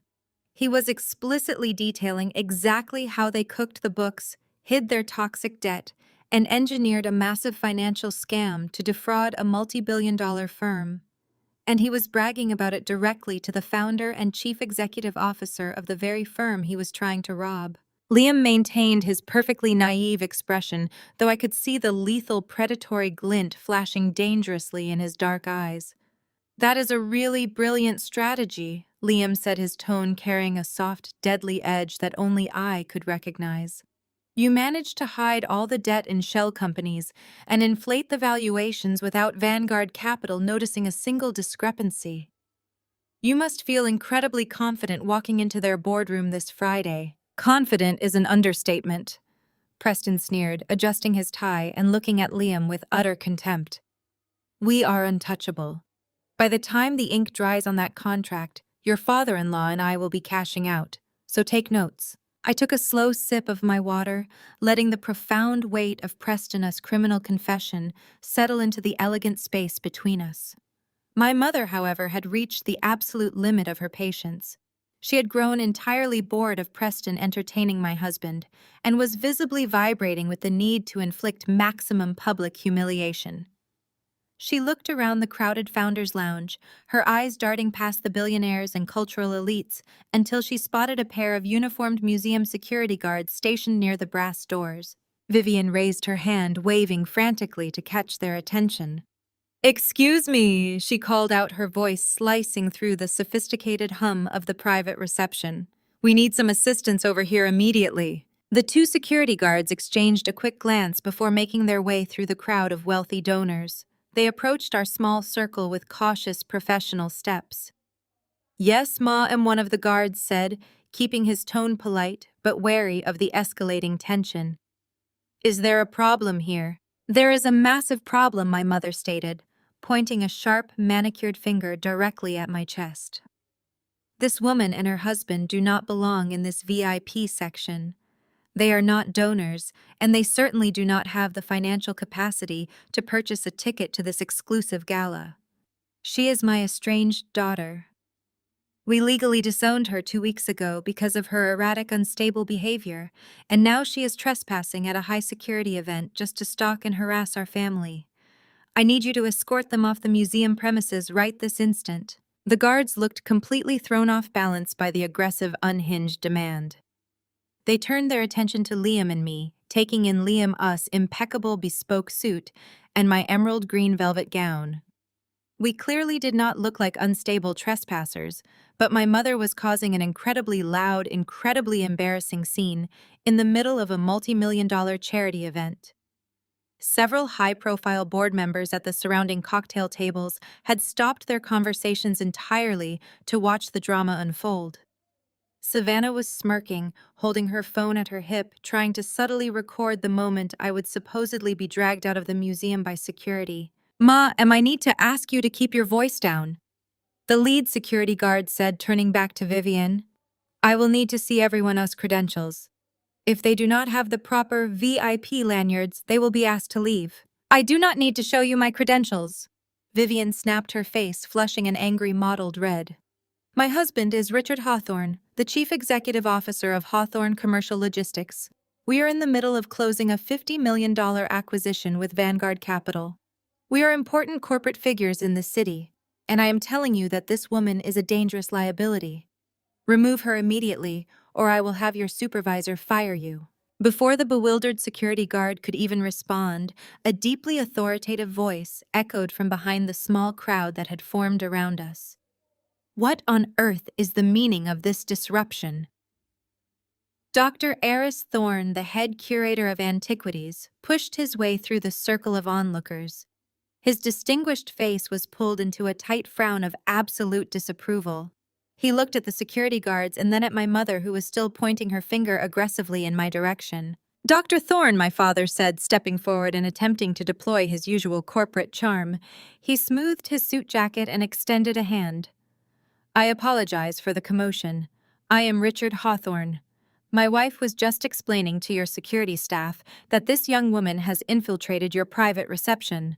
We are simply trying to help you maintain the exclusivity of your event by having the trespassers removed. Dr. Thorne completely ignored my father's extended hand, leaving Richard suspended in an incredibly awkward, socially humiliating pose. The curator drew himself up to his full height, projecting decades of academic and cultural authority. Infiltrated Dr. Thorne repeated the word rolling off his tongue with absolute disgust. Mr. Hawthorne, I have absolutely no idea who you are or how you managed to secure access to my private founder's lounge, but you are currently harassing our guest of honor. My mother's arm dropped to her side. Her jaw went slack. Guest of honor, she repeated, her voice suddenly sounding very small and terribly confused. Yes, Dr. Thorne stated loudly, ensuring his voice carried clearly to every single billionaire and board member actively watching the exchange. Hannah is not a trespasser. She is the brilliant master conservator who spent the last 8 months painstakingly restoring the $2 million 17th century manuscript we are unveiling tonight. She possesses a rare world-class talent that this institution values above almost everything else.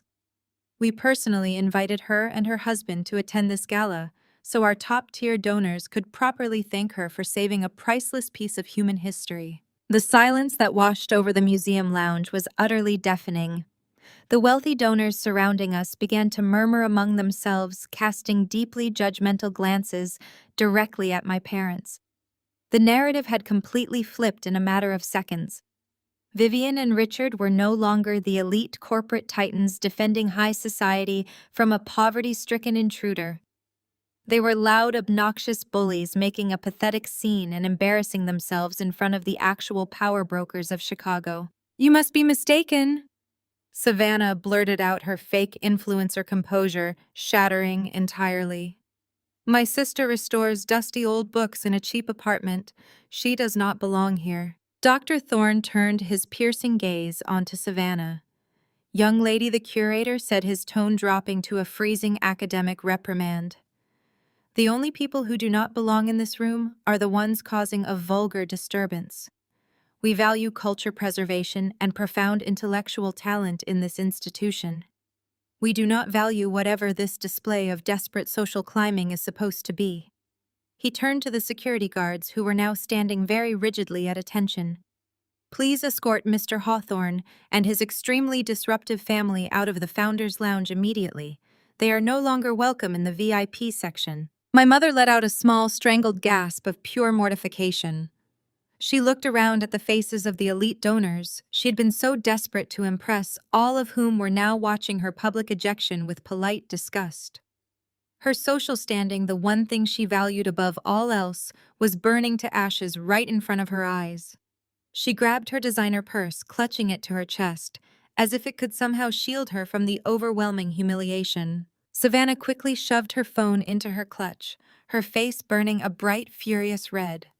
The live stream she had hoped would capture my destruction had instead broadcast her own family being thrown out of an exclusive charity gala by the head curator. Preston shifted uncomfortably, his previous arrogant swagger entirely gone, now that the real billionaires in the room were looking at him like he was a nuisance. My father, however, refused to go quietly. The public reprimand from Dr. Thorne had dealt a lethal blow to his massive, fragile ego. His face contorted into an ugly mask of pure, unadulterated hatred as he looked at me. The security guards took a step forward, gesturing toward the brass doors, but Richard held up a hand, taking one final aggressive step toward Liam and me. "You think you have won something tonight, Hannah?" My father hissed, his voice trembling with venomous rage. "You think because some museum curator likes your little glue projects that you are suddenly better than us. You are nothing. You are a disowned failure clinging to a deadbeat husband." I stood my ground, leaning slightly into the warm, solid presence of Liam beside me. I did not say a single word. I simply let him expose his bitter, toxic nature to the entire room. "Enjoy this little moment of fake importance," Richard sneered, pointing a finger at my face. "Because this Friday morning, Preston and I are walking into the Vanguard Capital Executive Boardroom. We are signing a contract that will make us $50 million richer. We are going to be actual billionaires. We are going to buy buildings that dwarf this pathetic museum. And when that wire transfer hits our corporate accounts, you will get absolutely nothing. You signed away your rights to the Hawthorne Empire, and I am going to make sure you live in poverty for the rest of your miserable life. Not one single dime, Hannah. Do you hear me? Not one single dime." With that final, desperate threat, my father turned on his heel and stormed toward the exit. Vivian, Savannah, and Preston followed closely behind him, practically running to escape the intense, humiliating stares of the museum donors. The security guards shadowed them the entire way, ensuring they were completely removed from the private reception area. I watched them push through the heavy brass doors and disappear into the crowded general admission hall. The toxic, chaotic energy they had brought into the room instantly dissipated, leaving behind a profound, satisfying calm. Dr. Thorne let out a heavy sigh, shaking his head as he turned back to me. "I am so incredibly sorry you had to endure that," Hannah, the curator, said, his voice softening with genuine sympathy. "I cannot fathom how people can behave with such a glaring lack of grace." "You have nothing to apologize for, Dr. Thorne," I replied, offering him a warm, grateful smile. I actually found the entire interaction incredibly illuminating. "Thank you for stepping in. You handled them perfectly." The curator beamed, patting my shoulder gently. "It was my absolute pleasure, my dear. Now let us get you and Liam a fresh round of drinks. The board president is extremely eager to discuss the binding techniques you used on the manuscript." As Dr. Thorne walked toward the private bar to flag down a waiter, Liam leaned his head down so his lips were just inches from my ear. His breath was warm against my skin, but his words carried a dark, lethal promise. "Not one single dime," Liam whispered, repeating my father's final desperate threat. His deep voice rumbled with an icy, predatory amusement that sent a thrilling shiver straight down my spine. "That is the only honest, accurate statement Richard Hawthorne has made all year." I turned my head slightly, looking up into the dark eyes of my husband. The trap was perfectly set. My family had just confessed to millions of dollars in federal wire fraud directly to the man who owned their debt, and they had insulted him while doing it. They were marching blindly toward the Vanguard Capital boardroom, completely convinced they were about to become billionaires. They had absolutely no idea that this Friday morning the quiet freelance deadbeat they had mocked all evening was going to lock the doors, seize their entire corporate empire, and tear their lives apart piece by piece. The sleek silver elevator doors glided shut, sealing Richard, Preston, and Savannah inside the private executive lift of the Vanguard Capital building. The ascent to the penthouse suite was completely silent, the high-speed mechanics engineered to operate without a single vibration. Richard adjusted his expensive silk tie, pulling his shoulders back and lifting his chin. He stared at his own reflection in the mirrored walls of the elevator, his chest puffing out with the supreme confidence of a man who believed he had just outsmarted the entire financial district of Chicago. Beside him, Preston was practically vibrating with nervous, aggressive energy. He kept checking his gold watch, running his hands over the lapels of his overly aggressive pinstripe suit, and grinning like a lottery winner. Savannah stood in the corner holding her phone up to the mirror, adjusting her hair and snapping rapid-fire selfies to document her presence in one of the most exclusive corporate buildings in the country. When the elevator chimed and the doors slid smoothly open, they stepped out into the breathtaking reception area of the Vanguard Capital executive floor. The space was a masterclass in modern corporate intimidation. The floors were polished dark slate, absorbing the natural light that poured in from the massive floor-to-ceiling windows. Sleek, minimalist leather furniture sat in precise geometric arrangements, and a massive reception desk, carved from a single block of raw marble, dominated the center of the room.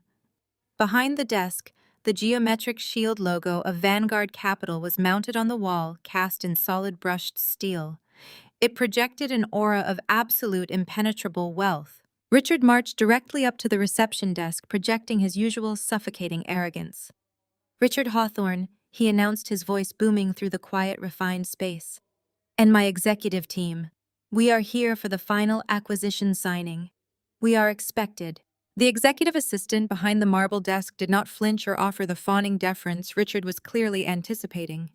She wore a tailored charcoal blazer and an expression of complete professional detachment. She typed something into her sleek computer monitor, her eyes never leaving the screen. "Of course, Mr. Hawthorne," she replied, her voice perfectly smooth and entirely devoid of warmth. "They are ready for you in the primary boardroom. Right this way, please." She stood up and guided them down a wide hallway lined with frosted glass walls. Savannah trailed behind, holding her phone at arm length, panning the camera across the opulent corporate architecture. "Can you guys believe this place?" Savannah whispered loudly into her microphone, crafting her narrative for her followers. "We are currently walking into the Vanguard Capital penthouse to close a monumental $50 million deal for Hawthorne Commercial Logistics. The energy in here is absolutely electric, making major corporate history today." The assistant stopped in front of a pair of towering heavy oak doors. She pushed them open, revealing the primary boardroom. The space was nothing short of spectacular. 3 of the 4 walls were made entirely of thick glass, offering a panoramic, unobstructed view of the sweeping Chicago skyline and the dark, churning waters of Lake Michigan.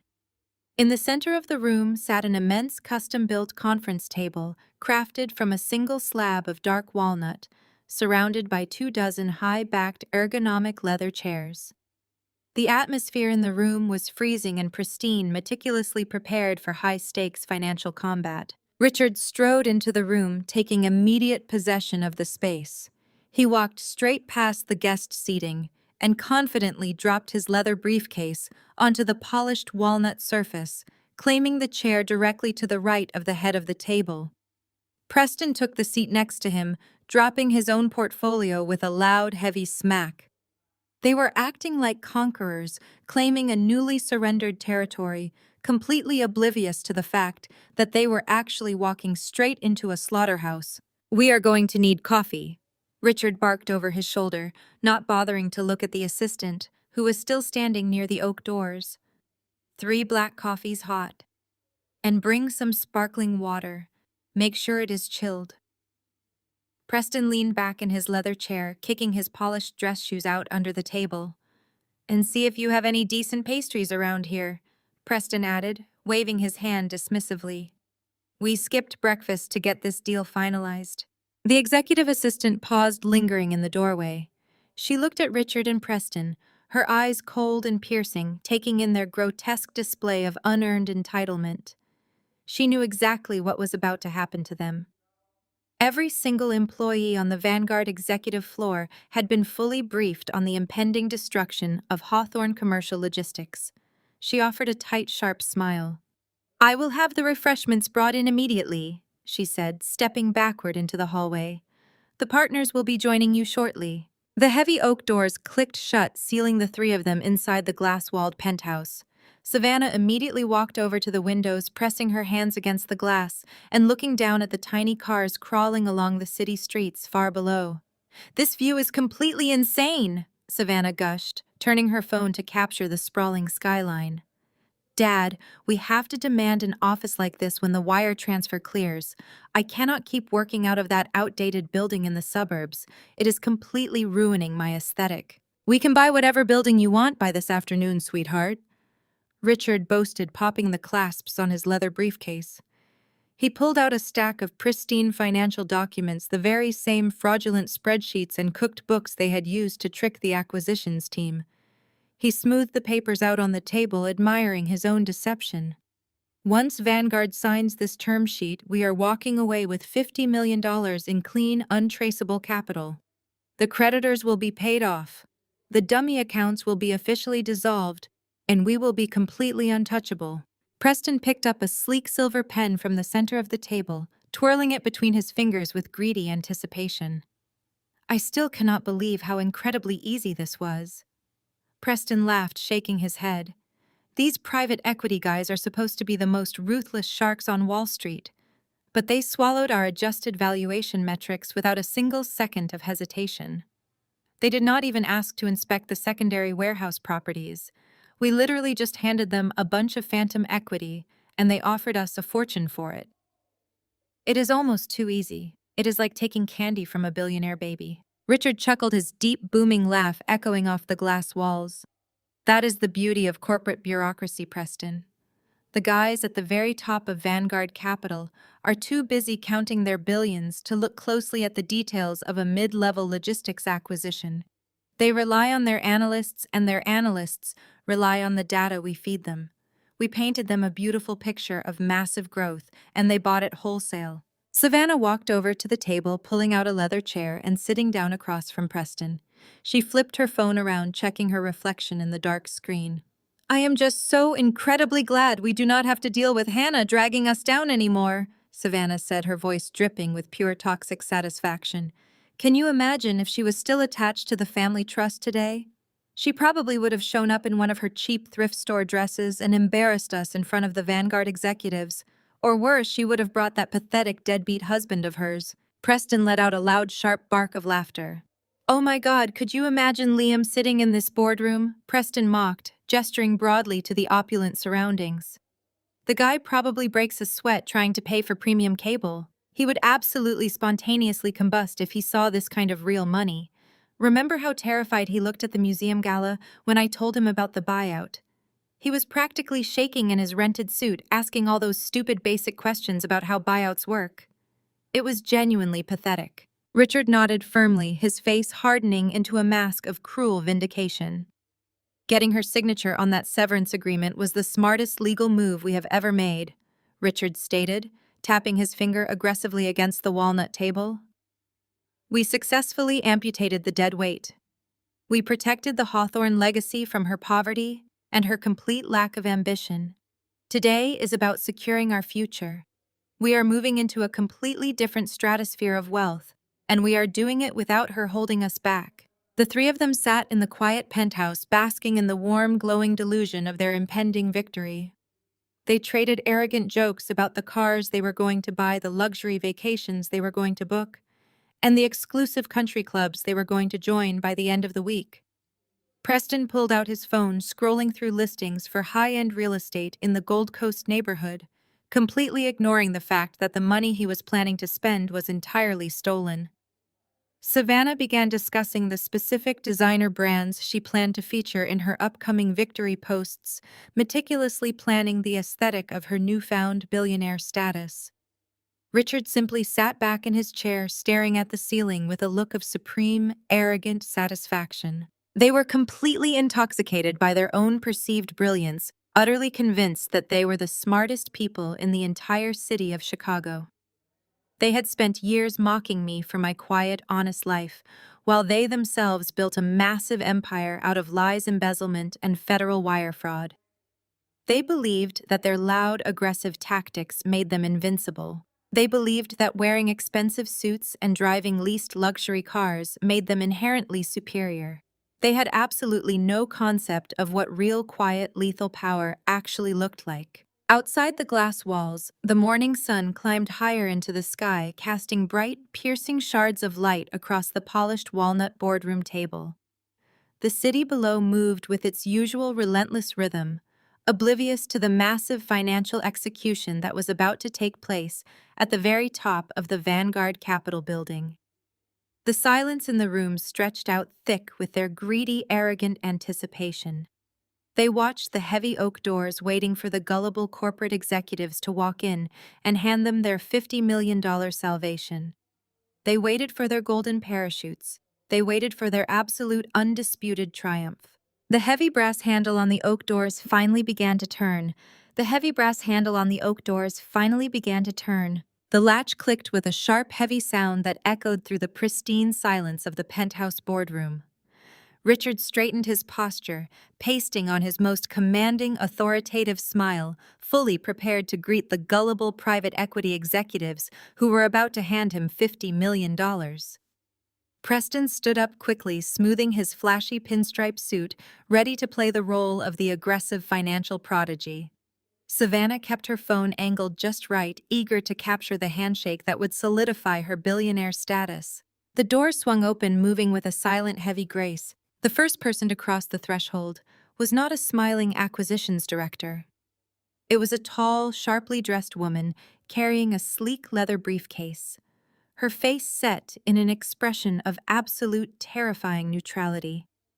Behind her walked two men in dark, bespoke suits, radiating the kind of intense, predatory focus that only high-powered corporate litigators possessed.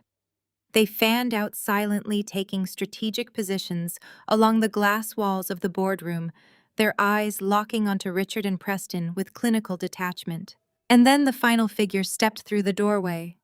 Richard's authoritative smile instantly faltered. Preston froze, his hand still resting on the lapel of his suit. Savannah let out a sharp, confused breath, her phone dipping slightly. It was Liam. He was not wearing the faded blue flannel or the worn denim jeans they had relentlessly mocked for years.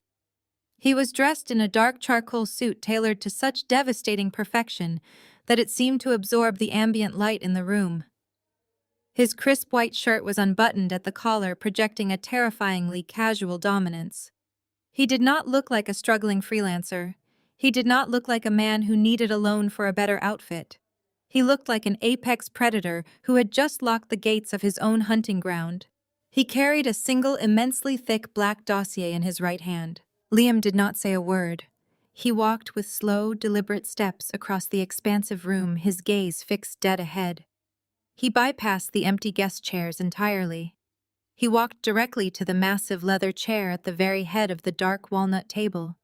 He pulled it out, sat down smoothly, and placed the thick black dossier flat on the polished wood.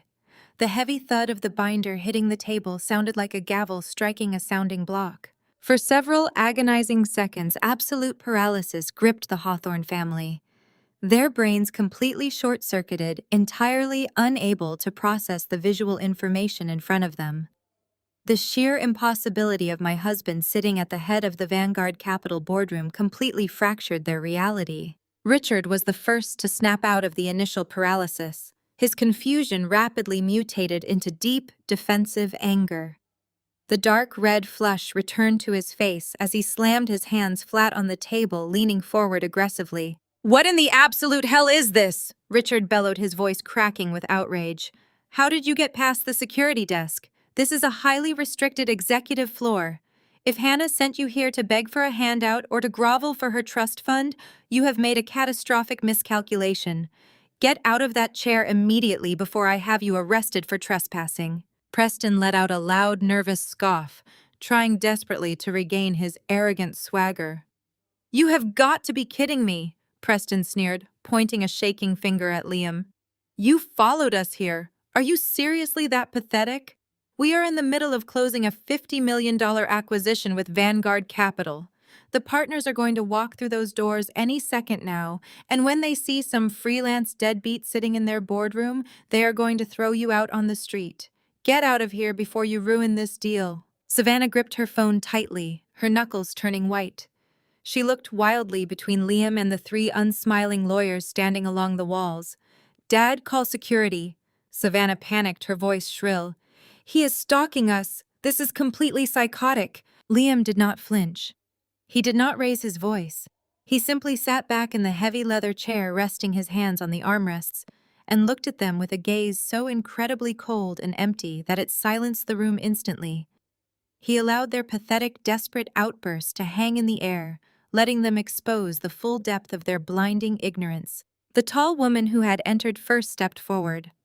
She placed her leather briefcase on the table and opened it with a sharp, precise click. She looked at Richard, then at Preston, her expression dripping with absolute professional disdain. "Gentlemen," she said, her voice slicing through the room like a perfectly sharpened blade. "You will lower your voices immediately, and you will take your seats. There has been no breach of security. You are not waiting for anyone else to arrive." She gestured smoothly toward the head of the table. "Allow me to formally introduce the founder, managing partner, and majority shareholder of Vanguard Capital, Liam." The silence that followed that introduction was absolute. It was a heavy, suffocating vacuum that instantly drained all the oxygen from the penthouse. The arrogant, triumphant energy that had filled the glass-walled room just moments prior was entirely annihilated. Richard literally swayed on his feet. He reached out and grabbed the edge of the walnut table, his knuckles turning stark white as his legs threatened to give out completely. His jaw went slack, his mouth opening and closing soundlessly as he stared at the man he had ruthlessly demeaned for years. Preston looked as though all the blood had been violently drained from his body. His flashy, aggressive posture collapsed inward, his shoulders dropping as the sheer magnitude of his mistake crashed down on him. He had spent the entire museum gala bragging about committing federal wire fraud directly to the billionaire owner of the firm he was trying to defraud. Savannah dropped her phone. The expensive device hit the polished, dark slate floor with a loud, sharp crack, the screen shattering instantly. She did not even look down at it. She stared at Liam, her eyes wide with unadulterated terror, realizing that the poverty-stricken lifestyle she had mocked online was a complete, devastating illusion. "This is a joke," Richard finally managed to choke out his voice, a weak, trembling whisper. "This is some kind of sick, elaborate prank. You do not own Vanguard Capital. You work out of a spare bedroom." Liam slowly opened the thick black dossier in front of him. He did not offer a smug smile. He did not gloat. He operated with the ruthless, mechanical precision of a corporate executioner. "There is no prank," Richard Liam stated, his voice resonating with deep, lethal authority. "I built Vanguard Capital 12 years ago. I control every single asset, every acquisition, and every final decision this firm makes. And for the past 6 months, I have been systematically dismantling the absolute fiction that is Hawthorne Commercial Logistics." Liam reached out and tapped a sleek digital control panel embedded in the surface of the conference table. The ambient lighting in the boardroom instantly dimmed. A massive high-definition projection screen descended silently from the ceiling directly behind Liam, dominating the entire wall. "Let us review the portfolio you submitted to my acquisitions team," Liam commanded. The massive screen flared to life. It displayed the official Hawthorne Commercial Logistics pitch deck featuring the beautifully curated graphs and explosive revenue projections Richard and Preston had engineered. But within seconds, the Vanguard software stripped away the formatting. The vibrant green growth charts were violently replaced by a cascading sea of brutal red numbers. The dominoes began to fall with ruthless, undeniable precision. "You claimed a corporate valuation of roughly $80 million. Liam began bringing up a complex web of internal accounting ledgers that Richard thought were permanently hidden. "You justified this $50 million buyout request by presenting a robust commercial real estate portfolio. But as my forensic accounting team quickly discovered, your primary ledgers are entirely fraudulent." Liam pressed a button highlighting 3 massive subsidiary holdings on the screen. "These 3 warehouse properties do not exist. You created phantom equity to inflate your bottom line. You shifted over $40 million of toxic defaulted debt into shell companies registered under fake corporate entities in Delaware. Your company is not just bankrupt, Richard. It is a massive walking federal crime scene." Preston began to hyperventilate. He backed away from the table, his hands shaking violently as he looked at the screen. "We can explain," Preston stammered, his arrogant finance bro persona completely evaporating into pure, unadulterated panic. Those were aggressive projections. Standard industry practice. "We were going to restructure the debt after the buyout. It is not fraud. We can adjust the term sheet. Liam leaned forward, interlocking his fingers over the dossier. Standard industry practice, Liam repeated softly. Let us see what you consider standard practice, Preston. Liam tapped the control panel again. The screen shifted from the accounting ledgers to a simple audio playback interface. A crystal-clear audio file began to play, capturing the ambient, sophisticated background noise of the Founders Lounge at the Field Museum, and then Preston's own voice echoed loudly through the freezing boardroom. Those private equity guys rely entirely on the data projections we hand them. They think they are the smartest guys in the room, but they never look past the spreadsheets we curate. You just have to know how to paint the right picture. We took our commercial real estate portfolio and let us just say we aggressively adjusted the valuation metrics. Richard squeezed his eyes shut, his entire body trembling as the audio recording continued to play. The recording captured every single word. It captured Richard proudly agreeing with the deception. It captured Preston explicitly detailing the creation of auxiliary holding companies inflating property values by 40% and openly bragging about treating the Vanguard analysts like clueless idiots. We are basically selling them a beautifully painted sinking ship, Preston's recorded voice gloated through the speakers. We are going to take the $50 million payout and walk away completely clean before they even realize the foundational debt exists. The recording clicked off, leaving behind a silence so absolute it felt heavy enough to crush bone. Preston looked like he was about to vomit. He grabbed the back of a leather chair to keep from collapsing to the floor.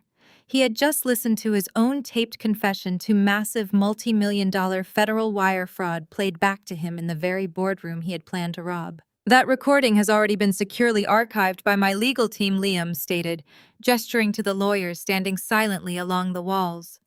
You did not just falsify corporate documents, you engaged in a highly coordinated systematic conspiracy to defraud a private equity firm.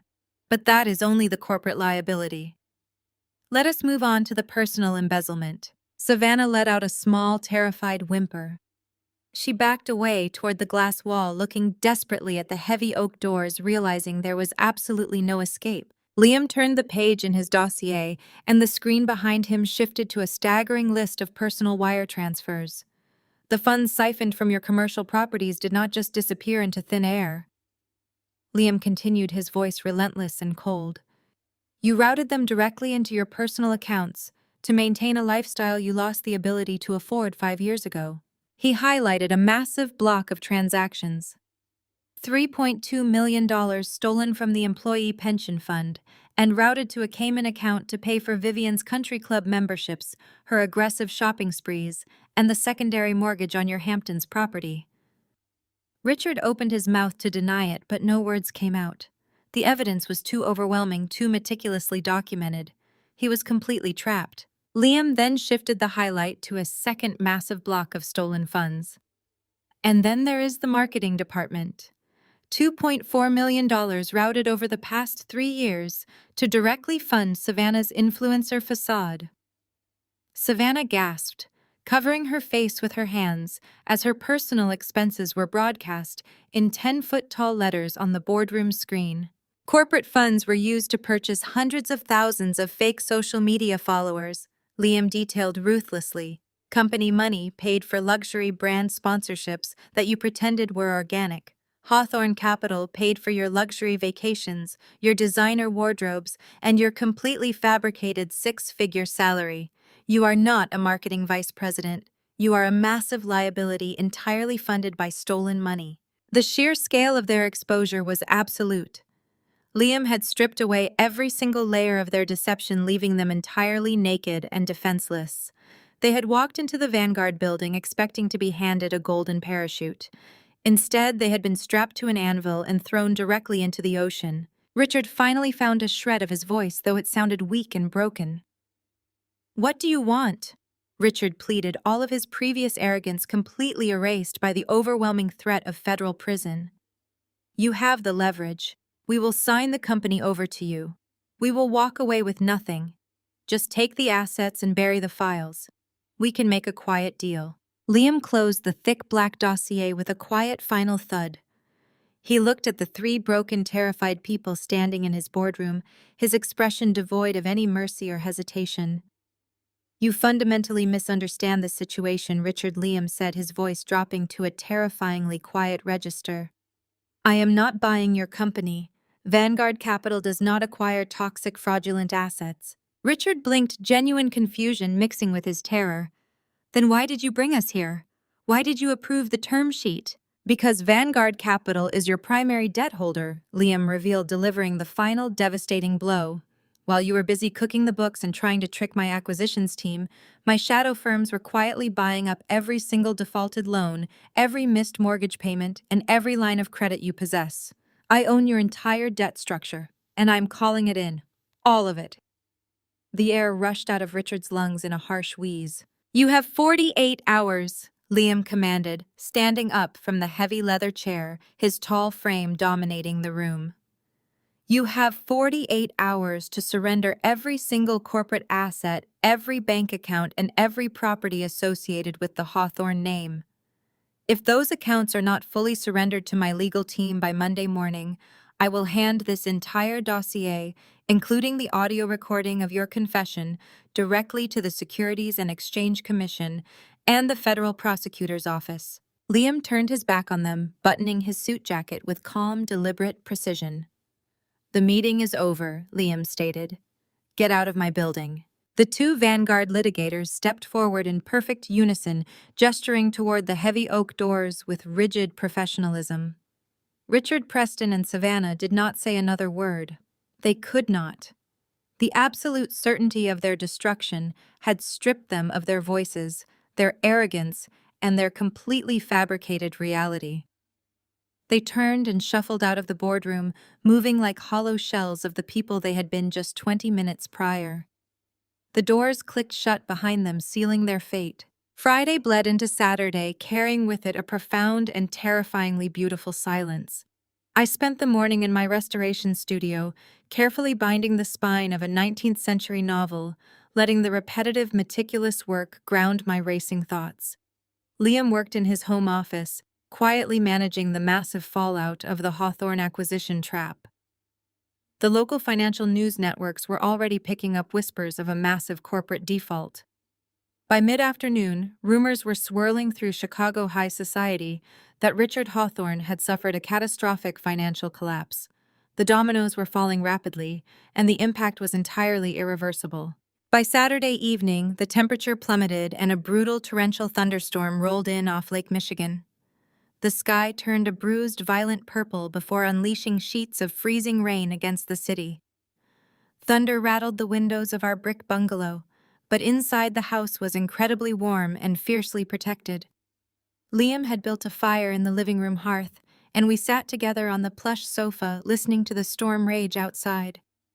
I rested my head against his shoulder, feeling a sense of peace so absolute it almost felt surreal. The decades of anxiety and suffocating judgment had been completely excised from my life. We were safe. Then the violent pounding began. It was not a normal, polite knock. It was a frantic, desperate hammering against the heavy oak wood of our front door, accompanied by the muffled, frantic sound of the doorbell ringing over and over again. The noise cut violently through the comforting crackle of the fireplace. I sat up straight, my heart giving a sudden involuntary jolt. Liam was on his feet instantly, his entire posture shifting into a defensive stance. He walked swiftly to the entryway and tapped the screen of our security system, pulling up the high-definition feed from the front porch camera. I stepped up behind him, looking over his shoulder at the glowing monitor. Standing on our front porch, completely exposed to the relentless freezing downpour, were my parents, my sister, and Preston. The sight was almost difficult to comprehend. The pristine, untouchable Hawthorne family had been entirely reduced to a desperate, shivering mass. They had not bothered with umbrellas or raincoats. They were soaked to the absolute bone. The driving rain was plastering their expensive designer clothes to their bodies. My father was not wearing a custom-tailored suit jacket. He was in a soaking wet dress shirt, his shoulders slumped forward, his chest heaving as he gasped for air. Savannah was shivering violently, her makeup running down her face in dark, jagged streaks, completely ruining the flawless influencer aesthetic she spent hours curating every single day. Preston stood near the back of the group looking completely hollowed out, his arrogant finance bro swagger entirely replaced by raw, unadulterated terror. But it was my mother who looked the most unrecognizable. Vivian, the woman who valued social decorum and pristine appearances above the lives of her own children, was actively slamming her manicured fists against the solid wood of our door. Her perfectly styled blonde hair was a ruined, matted mess, plastered across her forehead and cheeks. She was sobbing openly, her face contorted in an ugly mask of pure panic. Liam reached out and placed his hand on the deadbolt. He looked at me, his dark eyes perfectly calm. "You do not have to open it, Hannah," he said, his voice a low, steady rumble over the sound of the thunder outside. "I can call security right now. I can have the police remove them for trespassing. You never have to look at them again." I stared at the security monitor, watching the pathetic display on my front porch. A few weeks ago, the mere thought of my family showing up at my door angry and demanding would have sent me into a full-blown panic attack. I would have been terrified of their judgment and desperate to appease them. But tonight, standing in the warm, secure home I had built with a man who fiercely protected me, I felt absolutely no fear. I felt nothing but a cold, clinical observation. They had come here because their money was gone, and they realized the only person who held any leverage over their survival was the daughter they had cruelly thrown away. "I want to speak to them," I said, my voice perfectly steady. "I want to look them in the eye." Liam nodded once. He stepped to the side, keeping his body positioned between me and the threshold, ready to act if they tried to push their way inside. I reached out and turned the heavy brass deadbolt. I pulled the oak door open just enough to stand in the doorway, keeping the storm door closed as a firm physical boundary between my warm sanctuary and the freezing rain. The moment the door cracked open, the desperate noise from the porch amplified. "Hannah," my mother shrieked, throwing her hands against the glass of the storm door. Her voice was raspy and completely stripped of its usual haughty elegance. "Hannah, thank God you are here. Please, you have to let us in. You have to talk to him." I stood my ground, looking at the four people shivering in the torrential downpour. I did not unlock the storm door. I did not step aside to offer them shelter.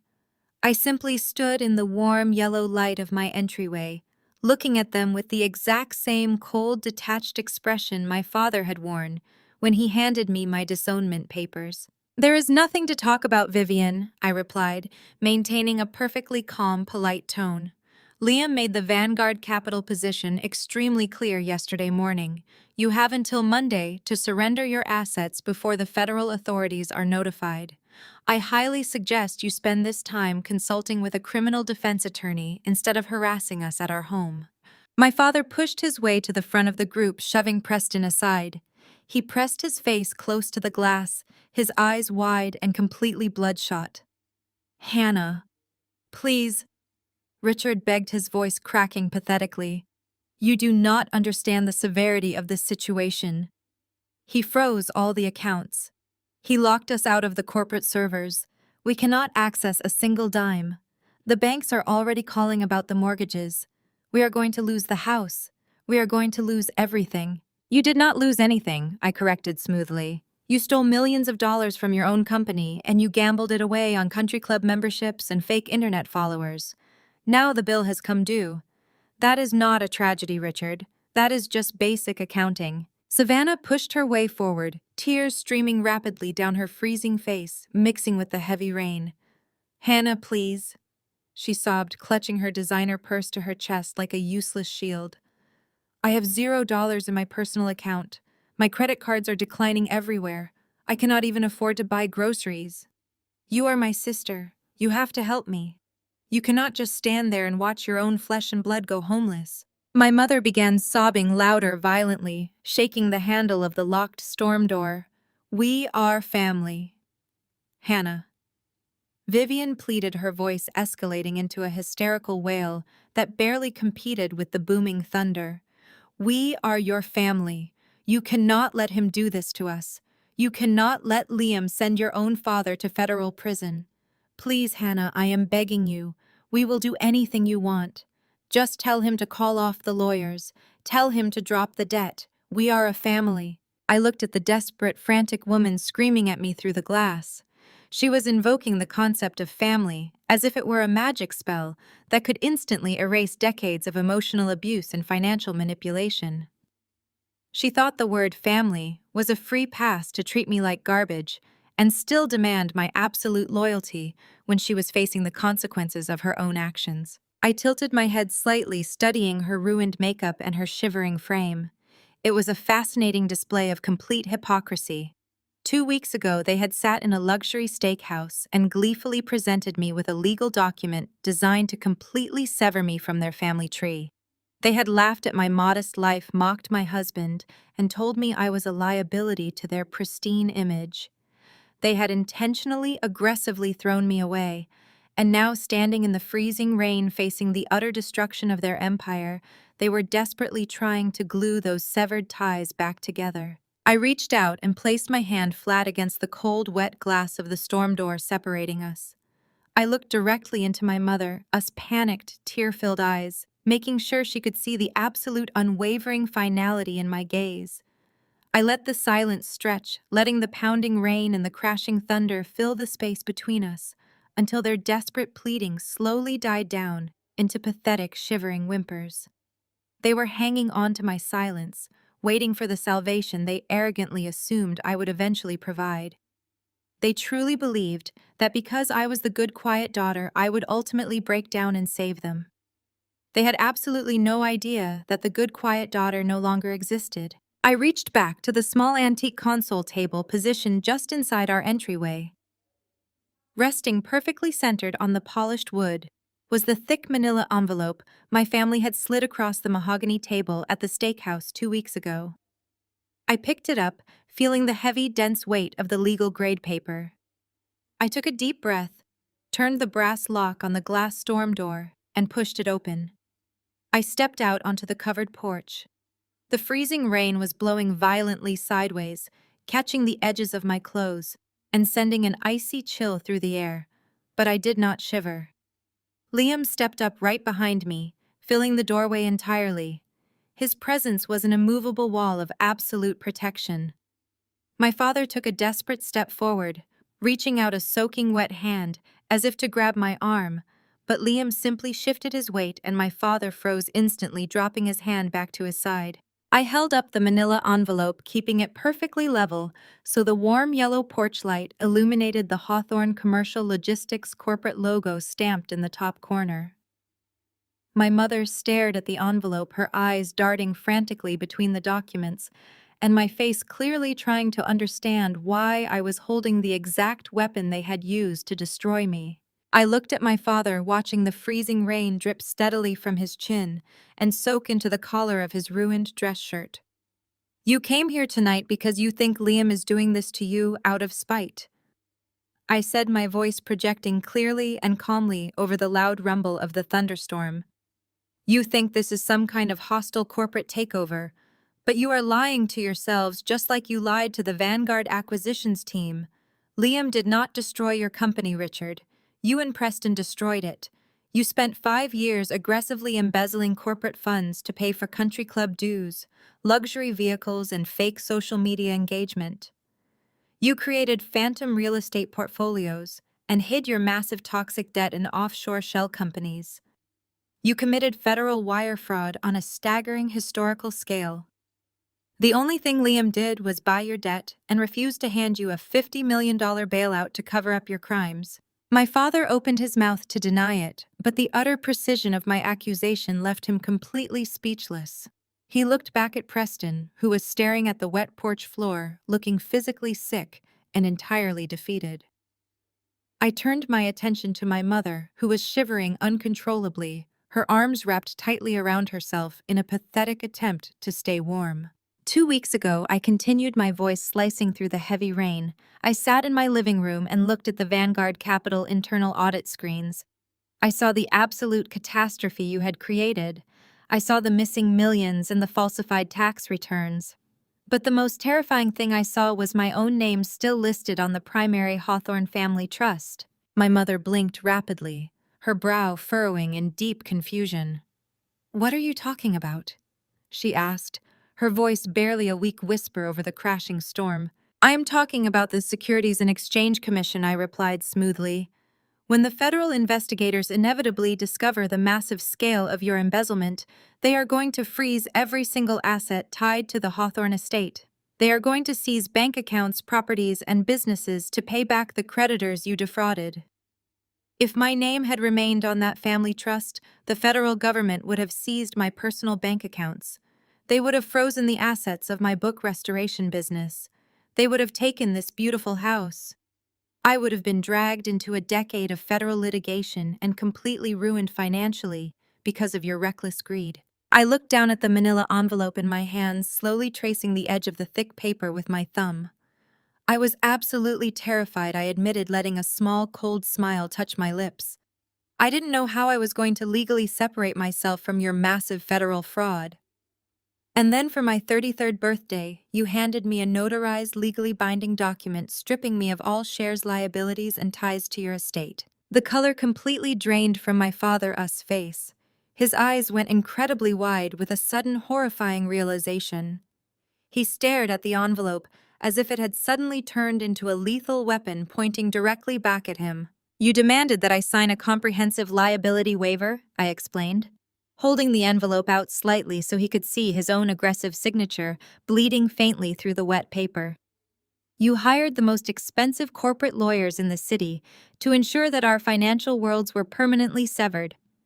You wanted to make absolutely sure that I could never touch your money, but your lawyers were so incredibly thorough that they also guaranteed you could never touch mine. And more importantly, they guaranteed the federal government could never hold me responsible for your crimes." I looked directly into my mother, us terrified, panicked eyes. "You didn't disown me," I said, my voice dropping to a freezing, lethal whisper. "You legally shielded me from your prison sentences." The silence that followed on that porch was more deafening than the crashing thunder rolling across the Chicago sky. The sheer magnitude of their own arrogant mistake crashed down upon them with the force of a collapsing building. My father stumbled backward as if he had been physically struck in the chest. His mouth opened in a silent scream of absolute total defeat. He had paid his own elite legal team to build the very fortress that was currently protecting me from his devastating downfall. He had handed me the ultimate escape route wrapped in a neat bow and presented it as a cruel punishment. My mother let out a loud, agonizing wail. She clutched her ruined, soaking wet designer coat, dropping heavily to her knees on the wet concrete walkway. She finally understood that her vicious need to humiliate me had actually saved my life and sealed her own destruction. Preston turned away, completely, walking several paces down the dark driveway and running his hands over his face in a gesture of pure panicked despair. He knew there was absolutely no way out. The Vanguard trap had snapped shut, and the family had willingly signed away their only potential financial hostage. Savannah remained standing near the bottom of the porch steps, her teeth chattering violently in the freezing cold. The golden child was entirely broken.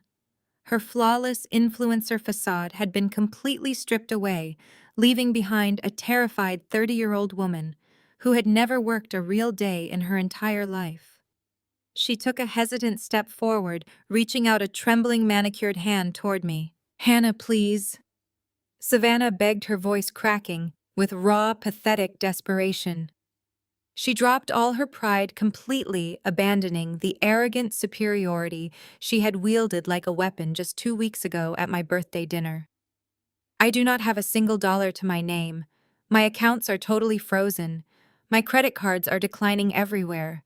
I cannot even afford to buy groceries for tomorrow. I know we were awful to you. I know I was cruel and fake, but you are my sister. You are married to a billionaire. You have more money than you could ever possibly spend. Please, Hannah, just give me a loan. Just a few $1,000s so I can survive the week. I will pay you back, I swear. I will do anything." I looked down at the shivering, desperate woman begging for financial scraps on my front porch. I felt absolutely no pity. I felt no lingering familial obligation to save her from the consequences of a life built on stolen money and relentless cruelty. She had sat in that fancy steakhouse and laughed while I was systematically cut out of the family. She had recorded my supposed humiliation for internet clout and posted it for the world to see. She had mocked my husband and insulted my modest home. Now she wanted me to open my wallet and rescue her from reality. I looked at my sister and simply replied, "I'd love to help, but as Mom said, I'm just a dusty book restorer living in poverty." I did not wait for her shocked reaction. I took a deliberate step backward, retreating securely into the warm, golden light of my entryway. Liam stepped back with me, never taking his eyes off the ruined people on our walkway. I pulled the heavy glass storm door shut, hearing the metal latch click firmly into place. I pushed the solid oak front door closed completely, blocking out the sight of my ruined family, standing in the freezing rain. I reached out and turned the heavy brass deadbolt, locking it with a loud, definitive snap. The storm raged on violently outside, but inside my home it was perfectly, completely quiet. 6 months later, the crisp autumn air in Chicago turned the city into a beautiful, quiet painting.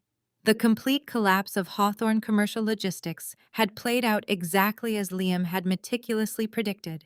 The Securities and Exchange Commission had descended upon the company with ruthless, terrifying efficiency, tearing through the fraudulent ledgers and uncovering every single hidden offshore account. The massive scandal had rocked the Chicago financial district, dominating the local business news cycles for weeks on end. Richard and Preston were formally indicted on multiple severe counts of federal wire fraud, corporate embezzlement, and conspiracy to commit financial crimes. They were currently out on bail waiting for their federal sentencing hearings, but the aggressive prosecutors were pushing hard for maximum prison time.